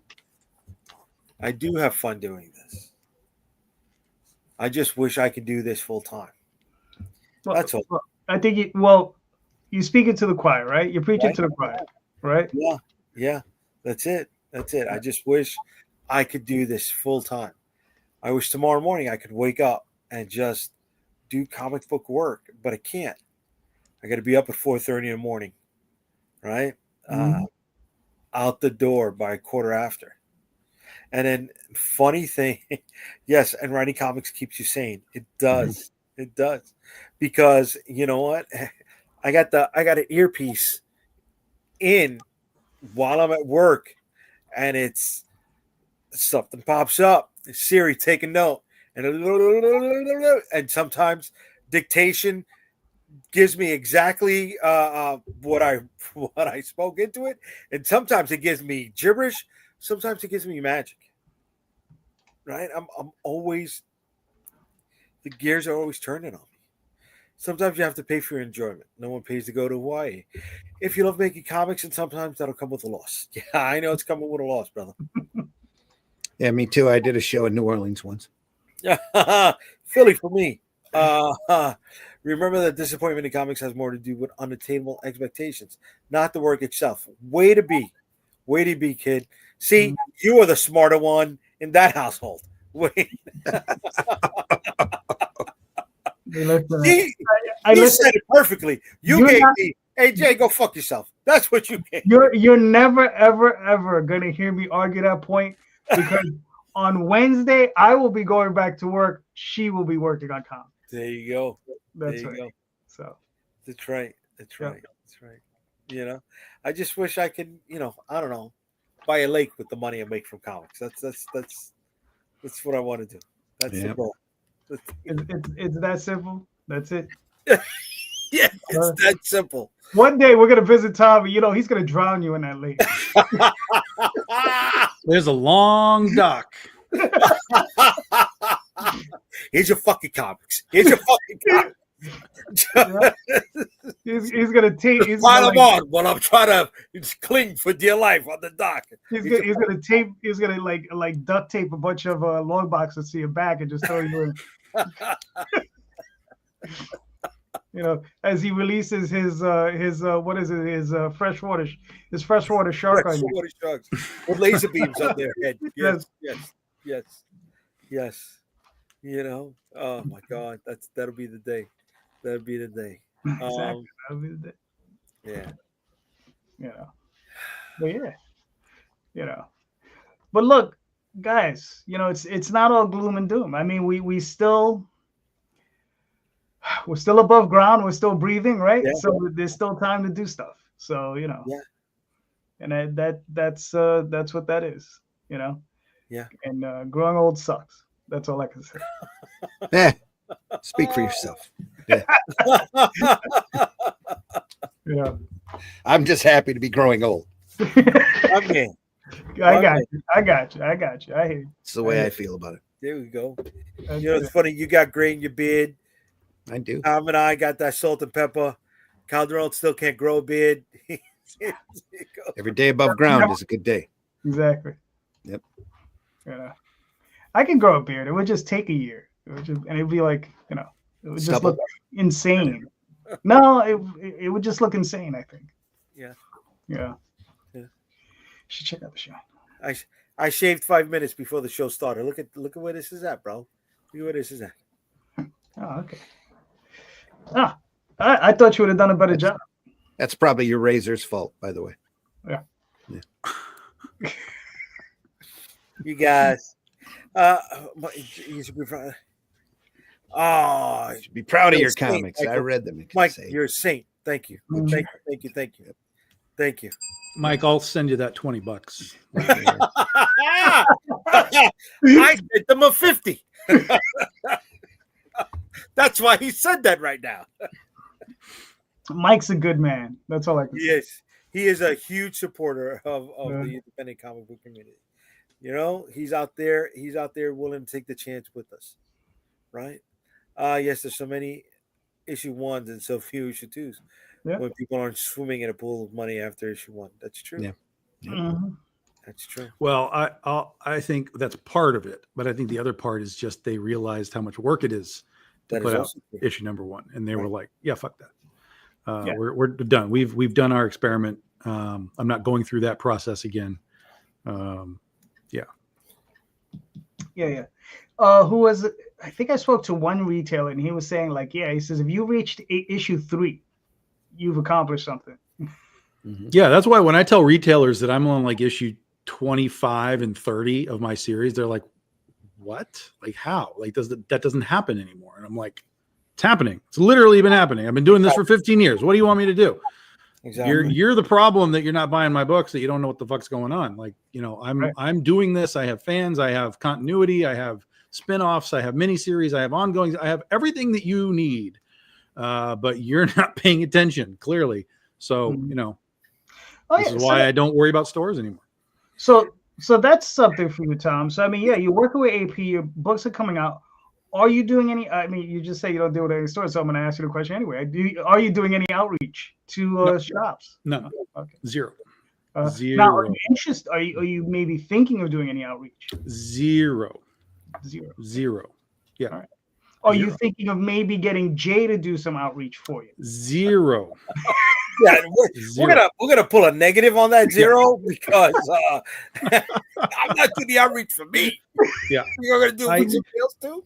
I have some stores that like to have my stuff. That my local shop likes to have my stuff, and Comics and More likes to have my stuff. But I've done outreach. I've had this conversation with Marvin many times. I've done outreach. Right. It's mind-bogglingly stupid. In most cases, dealing with outreach to stores to try and get them to carry 2 copies of your book. Like, they don't care. This is the thing that people really have to understand. They don't care because what you're selling and putting in their shelf doesn't affect their day-to-day business. It doesn't affect their bottom line. Has zero effect if they sell 2 copies of Big Dog Ink books. They need to sell 100 copies of Batman. They need to sell 100 copies of Spider-Man, and they need to do that 4 and 5 times a month. And that's why there's so many Batman and Spider-Man books and so on. I got 2 comments here. I have a previous life as a vendor. Yeah, so a beer vendor, right? Not a comic book vendor, a beer vendor. Mm-hmm. Comic book business does not run like most retail. I mean, it does not at all. At all. Nope. You've got 1 week, you got, 1 day a week shipments, whereas other retails get shipments 2 to 3 times a week. Yep. Right? They don't get the repeat business that they do in some retail places. People will come in multiple times for the same shirt and the same pair of jeans. People will come in multiple times for the same slice of pizza. People will come in multiple times for the same gallon of milk. They buy the book once, they're done. So I understand the variant combo gimmick, right? It is easier selling an independent craft beer to a bodega that does not understand craft beer. All right, they understand Coors Light, Corona, Heineken. That's what they understand. All right, but I could put in Frank's Fisherman Ale, and they'll buy that shit, and they'll sell that shit. Right? Because it's beer. Because it's beer. You get drunk off of it. It doesn't happen with comics. No. Well, that's because beer is beer and Spider-Man isn't invincible. See? Spider-Man isn't invincible. They're different things. Right. Okay, but you know what? Coconut water was invincible. And I say coconut water because it did not have shelf space 25 years ago. Sure. It was not. It's not to say you can't become and grow up the ladder. Right. Certainly. But it takes a long time for coconut water invincible, borderline canceled multiple times, to build itself to selling really at its peak about 17,000 copies. So it wasn't like it was blowing up like Walking Dead or anything like that. Right. They sold more units in those 6 weeks of the first television series. They sold 120,000 trades on Amazon in those first 6 weeks of the show. Mm-hmm. Yeah. Well, in Japan, they've already established the fact that the animes are vehicles to sell more manga. Mm-hmm. Okay. That's an established business model for them. You understand? So here we have that business model in Japan. Yeah. Here we've proven with Invincible that business model can work, right? But there's one more thing that we're not. It also worked with the boys. It also worked with the boys, right? Yeah. So you know what? There's two things that apply to that. Amazon and Walmart have made this statement many times. By 2025, are gearing up to be a combined 25% of the American spending dollar. Right? They're selling those products where people can find it. You can't find comic shops.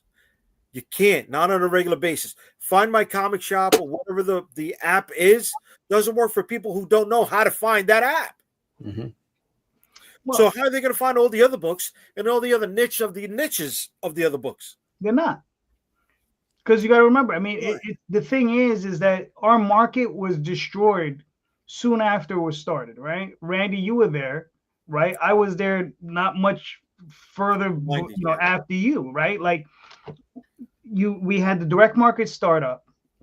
When it started, it was like Pacific Comics, Eclipse, then First came out, and all these little companies.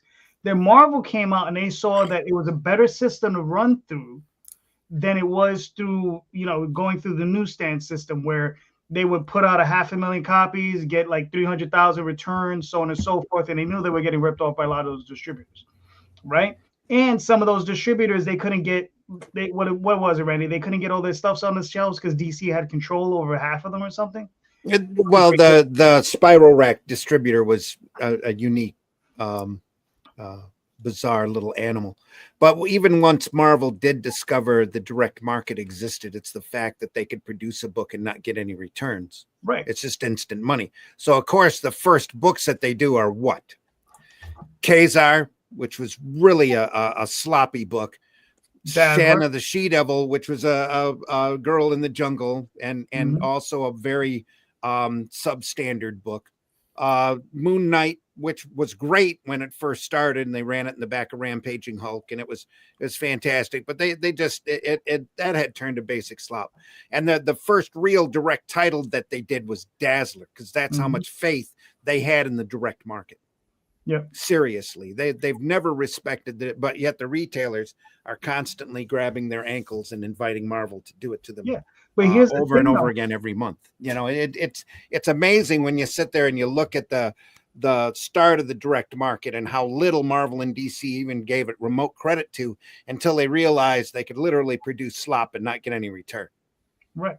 I mean, Bill Willingham said Elementals #1 sold 80,000 copies. In 1982. Right, 80,000. I mean, they're Image Comics that don't. There's what, 3 of them? I think Spawn is back down to 30, maybe 40. Yeah, but you're comparing old market to current market. Right. On that too. Back when we were doing Arrow Comics, we were moving 20, 30, 40,000 issues for a while. In the 80s, right. Once Image popped in, though, everything shifted. Yeah, well, the whole market changed to the Circle template era. Yeah. But the thing that really killed it is when Diamond took over, and that's the real issue. That was a big thing too. Yeah. Yep. So I mean, this is just to bring it back to what Jay was saying. Is like, as far as outreach, what Walmart and Amazon and their reach. The reason we can't get more outreach is because we don't have the outlets for it. And Amazon and Walmart, they're not interested in some random indie guys putting out their books. They're not interested in that. Well, you also had 24 cheerleaders in different areas of the country that were out screaming about how great comics were.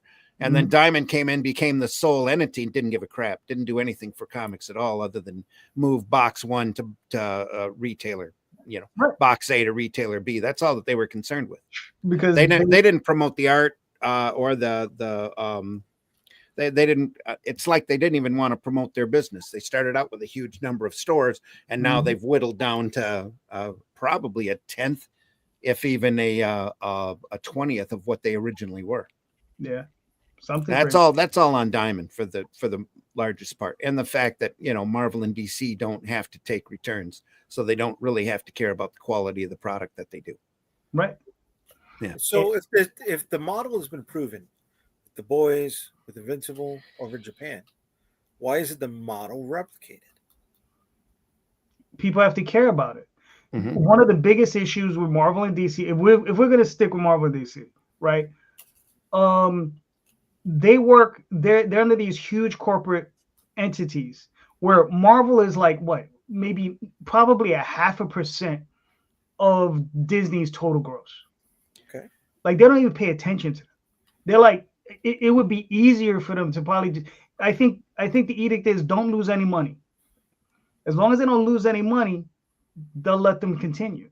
I don't even think that's the edict. I think they have a certain percentage rate that they look at as far as return or lack of return on investment, and then they have to cut the strings. Yeah. But that's the thing though. But it's not a big number. Yeah. Right. It would be interesting to see what would have happened to comics as an art form if the corporate entities hadn't come in and bought the big guys. Right. Because the retail system, the direct market as we know it, would have probably died out 20 years ago. Mm-hmm. And it would have been replaced by something. I don't know what it would be. I'd like to see what it would have been, but it's all speculation. Probably a lot more Dogman books. I don't know. and then all right. So this is more of an opinion than anything. But it is all speculation. Right. So before you go, Jay, I want to go back to your point because you were asking about the system. Hey, if you make a movie, it sells comics. It's not necessarily the case. There's been plenty of movies that have come out that are based on comics that the movie didn't even do anything, or even if it was semi-popular, it didn't affect the comics at all. 30 Days of Night was a pseudo-popular horror movie. Doesn't affect the comic sales. There was a movie with Bruce Willis called The Surrogates that was based on a comic. Didn't affect comic. I mean, no one went racing for, hey, do you have this Surrogates comic? Like that didn't happen. So Aliens just because it exists, what's that? Cowboys versus Aliens? Cowboys versus Aliens, where dude manipulated the market to get a movie made. Yep. And it tanked, and no one cared. So just because it exists as an IP doesn't mean, in the Hollywood world, doesn't mean that it will, number one, be successful, and number two, have any sort of back trace to it, to the source. Did those people make their money? Men in Black is a good example too. Well, the franchise, the guys who sold comics, like Steve Niles, like if he sold the rights for the movie, I'm sure he got paid to some degree. But they did a couple of direct to streaming sequels and stuff. But I'm saying it's not The Boys, it's not Invincible. Right. Like for every one of those versions, there's like 100 that just are like somebody got a check and then nothing came of it. You were talking about sales back into comics and from a media source back to comics, and that's the rarity. That's the extreme rarity that there's any sort of back trickle effect. But then you have the other side of that coin, where you've got properties that were never comic books, but based on comic book concepts that are critically acclaimed. Right? You've got the Blade series, which spun out a franchise, and then you've got this Agatha Bewitched thing, which characters that never had their own books. You're assuming they were successful. Yeah, Blade was never a successful comic. Yeah. Oh, it was never a comic. Yes, it was. Never a comic. Are you kidding? Yes, he was. Oh yeah. Blade had his own series. Yeah, back in the 90s, Blade was a part of the Midnight Suns. He had an ongoing series, multiple miniseries. Right. He had his own many times. He was part of the Night Stalkers. He was part of the Trinity in that series. But he had his own book under the Midnight Suns imprint. Yes. Yeah. Yes. And Agatha Marcus was a John Byrne character, right? He carried her from series to series. Sure. I think Kirby created her. Right, he was right. But he kept her in the Fantastic Four. He brought her there we go. Atomic Blonde. Yeah. Atomic Blonde, Snowpiercer. Yeah. And that's if there were comic books. Right. Right. He had 2 solo titles, but way after. Yeah. And there's also he's had series since the movie, of course, but he had stuff before the movie came out too. Mm-hmm. Yeah, and a couple other movies was Road to Perdition. No, she said that. History of Violence. History of Violence. History of Violence. From Hell. From Hell. Right. What's the other one? Ghost World. Ghost World. But again, the point, most of that stuff, when it became a movie, there was no surge backwards to get the book. Watchmen is maybe the most recent thing that probably surged some people back into buying Watchmen, but it's been a perennial seller anyway. Okay. Now that's an evergreen work too. Yeah. Okay, I hear you with that. All right, but and I the boys, think Sandman might have too.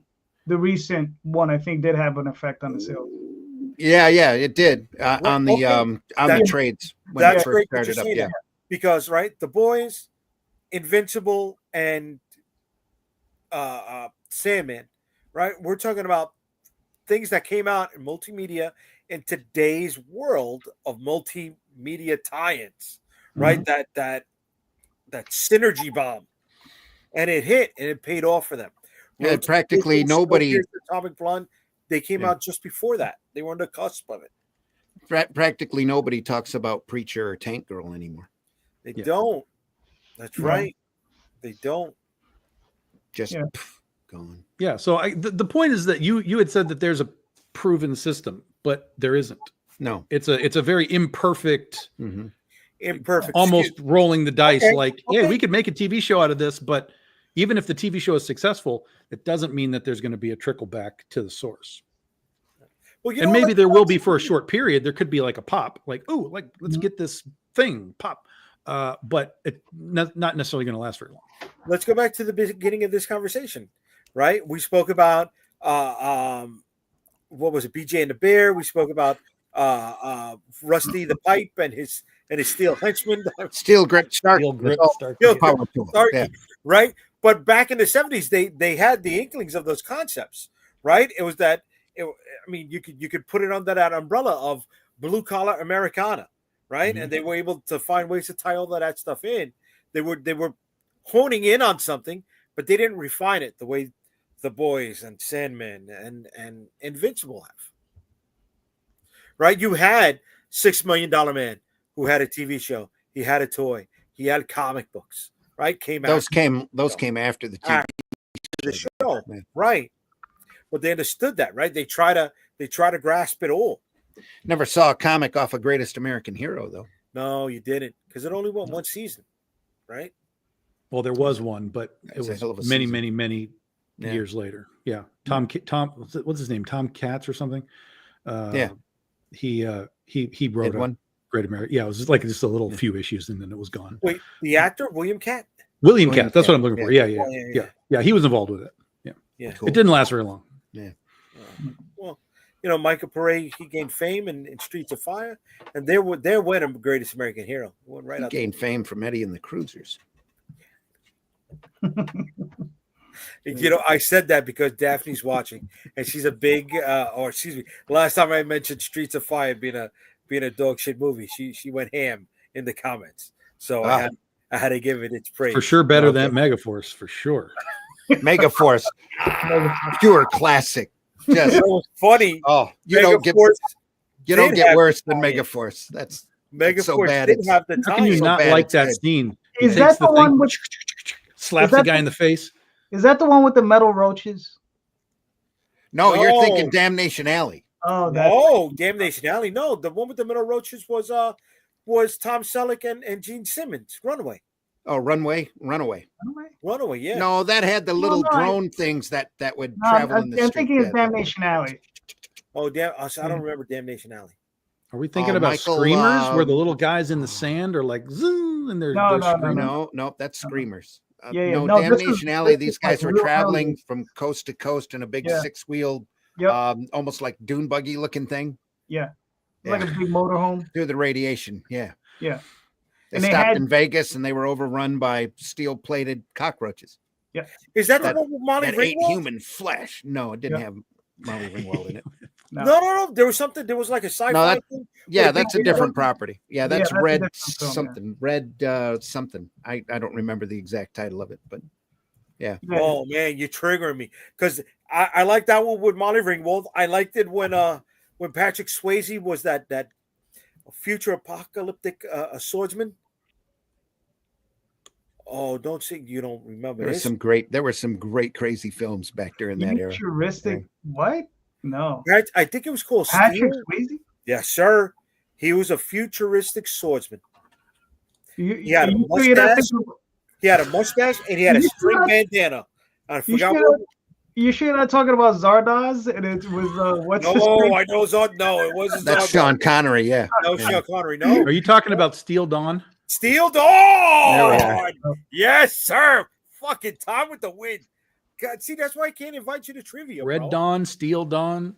That's all. He was a Dawn guy. Look at that. Yeah. You chased him on a dirt bike. Yeah. There you go.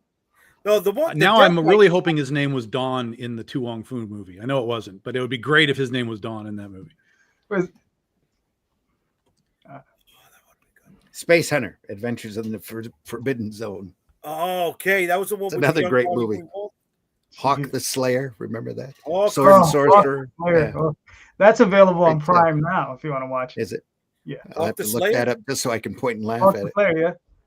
What the fuck did I watch? the other day? Great stuff back in those days. Yeah. Crazy stuff. You don't see the likes of which around anymore because nobody wants to spend that kind of money. Said this. Randy, we said this a few weeks ago on my thing, bro. When they were coked up in the 80s, they came out with some really good shit. It was fucking off the wall, right? But they let them cook with that stuff, bro. Yeah. Really? Come on, Trancers, fucking Trancers. Come on, man. Laser Beastmaster. Blast. Yeah, Laser Blast was half a nipple away from being a porn. It really was. I mean, it was shot with the same lighting. They probably used the same sets. Definitely used the same actors and actresses, right? They just didn't show any nips or clips, right? That was like how Logan. Jay That just was Logan's completely- run. If you look close enough, yeah. I like how Jay Great. just completely overran the fact that Randy just said Laser Blast. Yeah. Somebody finally knows what the fuck a Laser Blast is. Yeah, I don't remember there being a lot of nipples in No, Laser there's no Blast. nipples there in wasn't. Laser Blast. There wasn't. No. Randy, these motherfuckers here tricked me into watching just- that shit. And then a stop motion alien and a guy with a gun Yes, instead of an sir. arm. Yeah. I'm looking at this and I'm like, were they the ones that was on fucking coke when they recommended this shit to me? No, mean, see, watching the this, I'm funny like, part, Jay, is that it was never recommended to you. It was Right. simply brought up as no one knows what this fucking movie is. Why Yeah. doesn't anyone know what this is? Right. And You guys nobody told me I knew. needed to I watch never it. once told anyone you have to watch this movie. Bro, I I watched that might have. motherfucker. Well, you might have, but I sure didn't. I watched that motherfucker on 4 times speed on Amazon. You know when you do the hour, the Well, that's arrows? why you didn't like it. You didn't get the nuance. You I missed saw all exactly of right. the nuance. Thinking, I didn't miss a Exactly beat, right. bro. Yep. I didn't miss a beat, bro. Oh my Movie god. nostalgia directly traced to It's a HBO's very nuanced limited library. film. Yeah. It was an anti-Star Wars film. You didn't Yep. understand what they were doing. Well, it And was an made. anti-Star It was Wars made film with despite Jim Star Collins. Wars. Is what Yes. it was. Yeah. Yes. There was no Star Wars reference in there at all. It's not like Yes, there was. Galaxina or- They blew up a Star Wars sign. They blew Oh, up a did they? billboard Oh, yeah. that said Star Wars. Yeah. Oh, okay. Yeah. Yeah. You guys right in You've the obviously seen that movie a lot more than I have. Then. Oh, yes. Yes.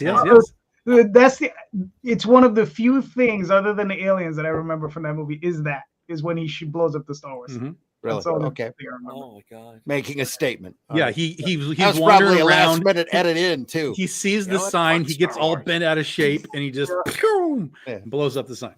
Okay. When I saw the aliens and Laser Blast, I thought that was like test footage for like Land of the Lost. I was just like More sleaze stack. Yeah.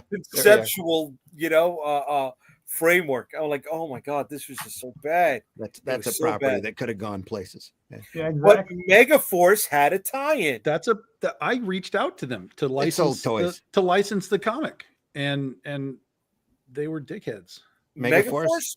Or No, Laser Laser Blast, Oh, Really? because it was the 35th anniversary for the movie like 2 years ago or something.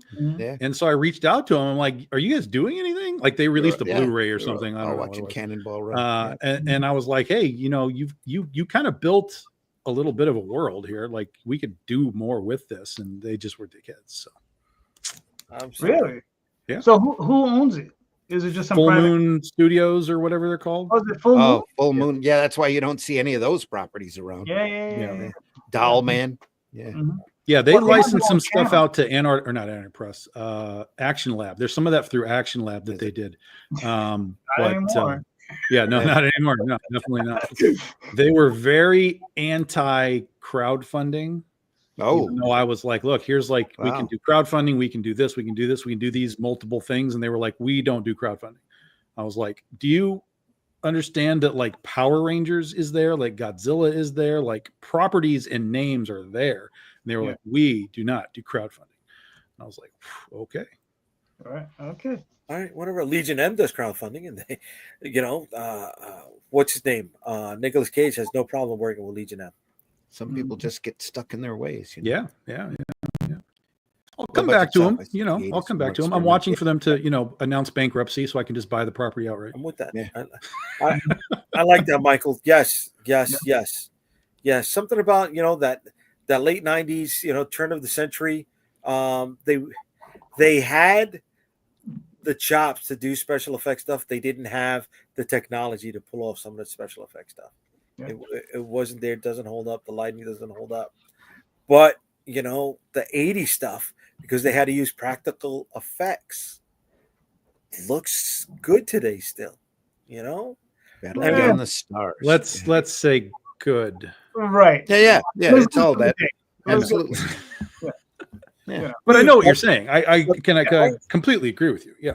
The first Evil Dead movie was a fucking camera on a plank of wood and two guys running through the forest to recreate that low-angled shot of somebody crawling through the bottom of the forest. That's great stuff. Put that up against. But that's a shot. I mean, I think what we're talking about is Ghoulies. Yeah, we're talking about like the monsters and the special effects, not the camera tricks. Camera tricks are great. Like, those are cool. Okay, but there was a movie that just came out now, The Watchers. I don't know if you guys saw that. Mm-mm. Yeah, the one where they're in the box in the woods. Yeah. With the special effects that came out in that movie, does it look as good as the first Evil Dead? What special effects? Yeah, exactly. They had special effects when they were morphing, when the fairies were morphing into the people, and it just right. No, that's all that CG stuff is fucking hokey. Yeah, man. So one of the problems is that because if you have a real world thing, like real people and real environments, but then the CGI doesn't look real, like within the environment, it looks terrible. Yeah. Whereas if you were to turn that into like a puppet or something, at the very minimum, it would be a real puppet. So it would exist within the reality space, like Dark Crystal puppets and stuff like that. It would at least be a real thing that you could light and do it properly, and it wouldn't look weird. It would look weird in that it's a puppet, but it wouldn't look weird in that it looks like some shitty CGI thing. Thing is always going to hold up. That's a super evergreen movie that'll never go away. It's always going to have a cult following. But the main reason for that is the special effects guy learned and loved what he was doing. Just about cost him his life. I think he was 2 months, at least 2 weeks in the hospital from exhaustion after the movie was made. Yeah, really? I think that one. I think. Predator, he just busted. And he was a young kid who basically said, "Yeah, John, I can do it. Let's go." And basically figured out how to do a ton of stuff. That there's still practical effects. That was everything in the 80s was that. It's like all the dudes doing all the horror stuff, Friday the 13th and everything. They were all trying to figure out how to get blood and, how do we stab somebody in the chest and it's not real. Friday the 13th and Sleepaway Camp was shot at the same time on the same lake, just two different parts. And there was one bar in that whole fucking area. And they all went to the bar after the shoot, at the end of the day. And they were just coming back and forth on each other's sets, helping each other out, dude. Yeah. Probably for weed, but fucking they were doing it, and maybe coke, but they were still fucking doing it. Drugs were purer back then. Yeah, man. Oh. Great. Nothing beats a Harryhausen movie still. There's a lot of that stuff that's evergreen too. Jason and the Argonauts. You could sit through that all day. Yeah. Clash of the Titans, man. Clash of the Titans. Clash of the Titans, bro. Even the Beast from 20,000 Fathoms, It's cool. Clash Earth versus the Flying Saucers. Rob Bottin was the guy. Yeah, he was. Yeah. Look at that. Yep. Almost died from doing that. But he knocked it out of the park. Just phenomenal stuff. Yeah. Good stuff. You can still you turn the channels or it's on Pluto or whatever now. You just turn it on. You just have to watch it because it's that good. You know. Yeah, the thing is on Amazon like all the time. Yeah. It's very easy to get a hold of. It's evergreen. It'll never go away. Yeah, in fact, like they just launched. They put like all the Carpenter stuff is on there, like all the Escape from New Yorks and like everything is on there. Cool. Big Trouble in Little China. Classic film, also. Yeah. Dude, I know, Tom. I know you don't like Lady Hawk, but that was a good movie, and it still holds up, man. Nah. The music is terrible, bro. Nah. Oh, dude, the music's Alan Parsons. It's just out of time. He's a great creator. Parsons is fantastic. Well, I'm just saying the way it pairs up with that movie is just it is a bad mishmash. Yeah, absolutely. Yeah. But it looks good, dude. And the thing is, I liked all the actors in it, with maybe the exception from the guy from Ferris Bueller's. I never liked that guy. Which guy? Mouse. Yeah. Oh, Broderick. Matthew Broderick was the. He was the one, the go-between. The little thief, skinny thief. Yeah. And I think I just. There's not War Games or Ferris Bueller. I don't care what he did. Not interested. Like, I didn't like Ferris Bueller. I couldn't stand that guy. Oh, really? Ferris Bueller's amazing. Yeah.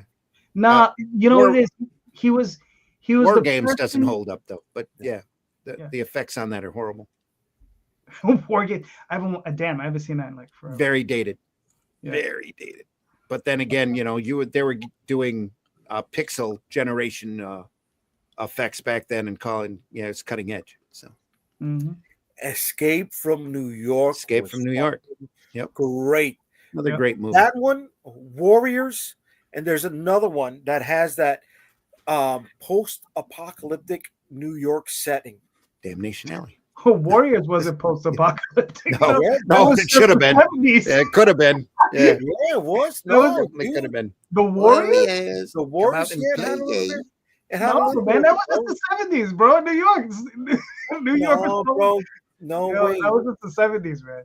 It was. No. Well, anyways, look, it's funny that Michael's bringing it up because it's that setting, that design aesthetic. That's what I shoot for.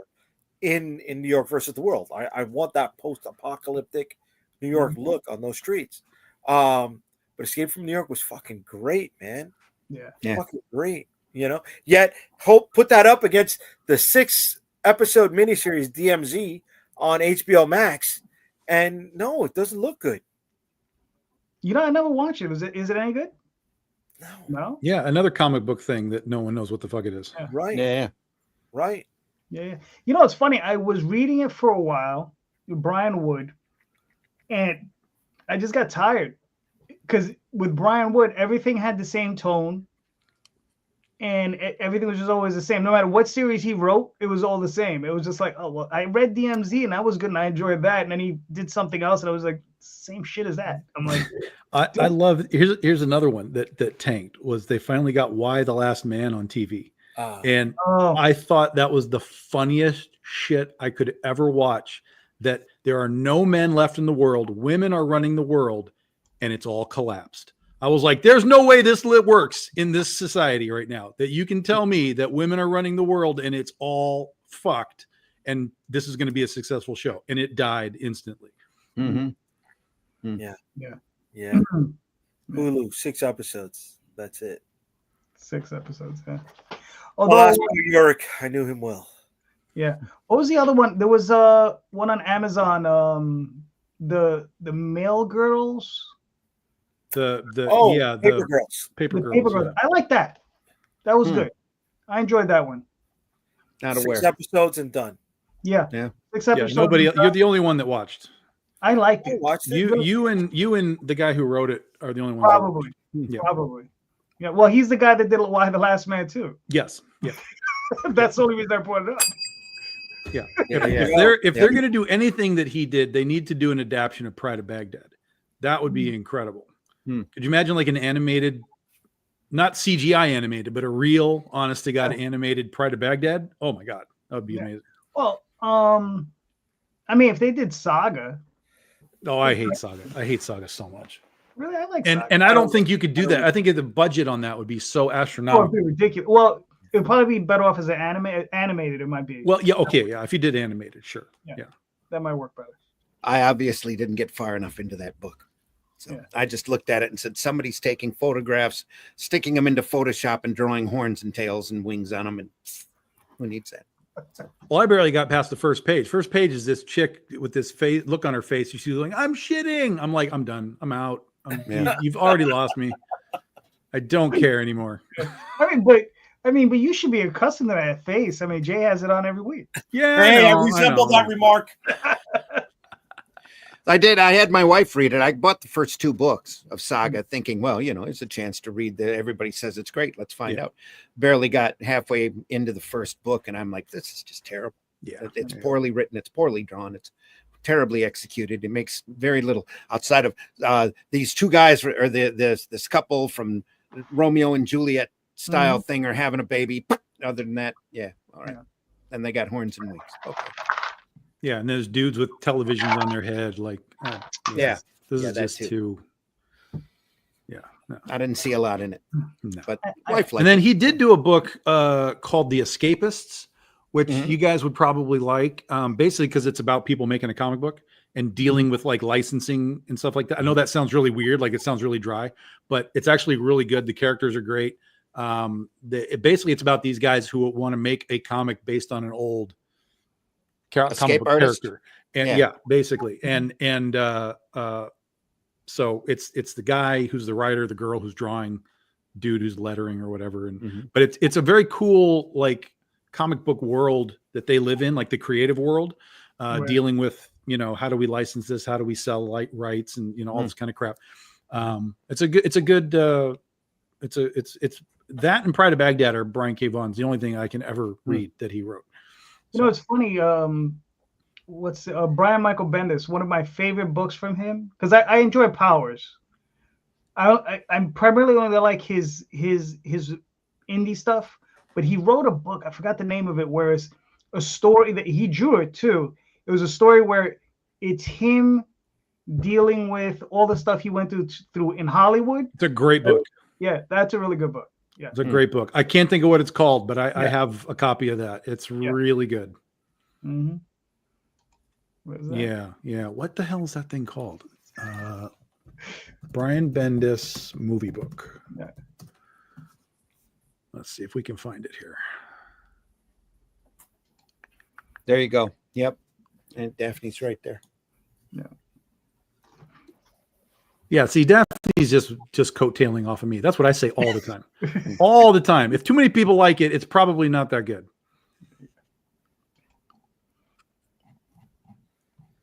But it's true. It was just the 70s. Yeah. Yeah. Listen, I mean, Fortune and Glory. It's called Fortune and Glory. Fortune and Glory. Yeah. That I have it somewhere in the library. That's a great one. Yeah. That was one of my favorites.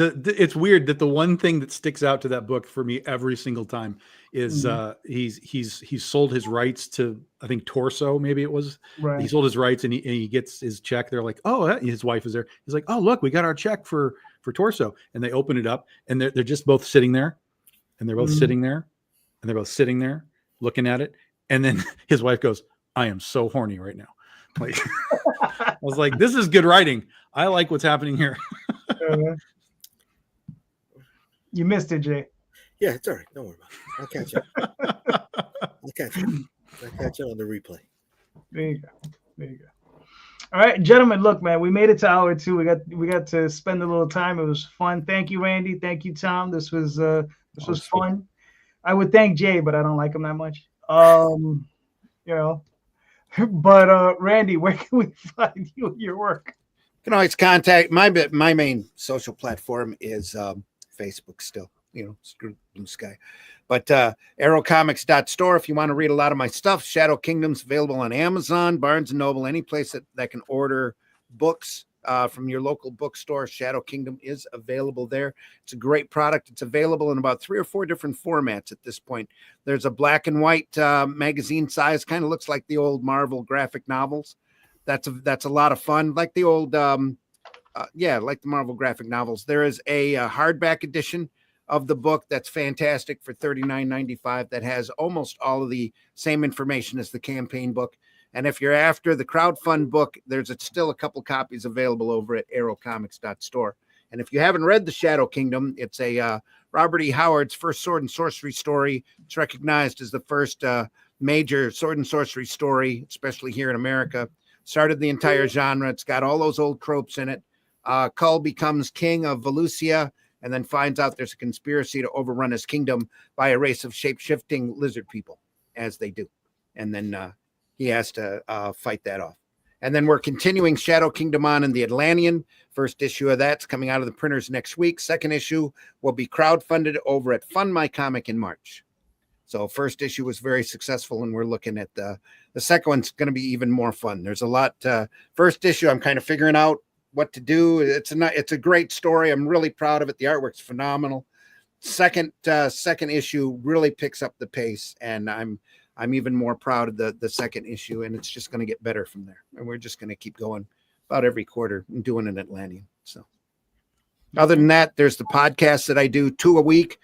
Sunday morning at 9 a.m., Sunday Funnies, and Comics by Night on Friday mornings at 5 a.m. Eastern time on both of those, where we look at great comics by some of the true masters in the art form. We'll sit there and discuss them amongst ourselves and look them over. Right now, we're going through when do you Blueberry. do the Jay Rosario episode of that? The what? When do you do the Jay Rosario episode of that show where you talk about the comic greats? I don't know. I don't have it yet. So I've got a little bit of Jay's work, but not a lot. Right now, we're going through Blueberry by Mobius on Comics by Night, and we're covering the book Comics, the history of books in America. Pee in Tom's lake. I'm just gonna fucking pee in his fucking lake. But yeah, we're archived over at the Indie Comics Network. We've done all sorts of different works. We've been doing it for the last couple of years. We're really proud of the work that we've amassed. Like we spent an entire 4 months on Watchmen alone. We went through it issue by issue. It's a lot of fun. All right, cool. Trying to get you eyeballs, Jay. What are you worried about? Yeah. Thanks, Tom. Trying to get you some eyes. What's funny is I thought you were going to ask Randy, when was he going to break down Saga? Well, I don't want to sound mean, but we do the books that we love. That's fair. There you go. Tom. Now we know why Jay is not on that show. Well, it's the older books too, by the way. He loves Russ. Ha ha ha. Ha ha ha. All right, Tom. Where can we find you and your work, sir? BigDogInk.com, guys. Get books. We're starting our 15-year anniversary in January. If you don't know what we do, go to BigDogInk.com. We have trade paperbacks for everything that we do, or if we haven't reached a trade yet, you can get all the back issues for the new series. Critter launches in January. Then we do our first of 2 double-sized issues for Penny for Your Soul in March. That'll be our official 15-year. That's when we first published Penny for Your Soul 15 years ago. And then we'll have our first original graphic novel next year, The Shark Book. We'll do our first omnibus next year for Wizard of Oz, Legend of Oz for us. All kinds of goodies all year long. All right, cool. Mr. J. UnstoppableComics.com is where you'll find all of my social media links. We'll be putting up some promo images on the stuff that's coming out this coming year. So get ready.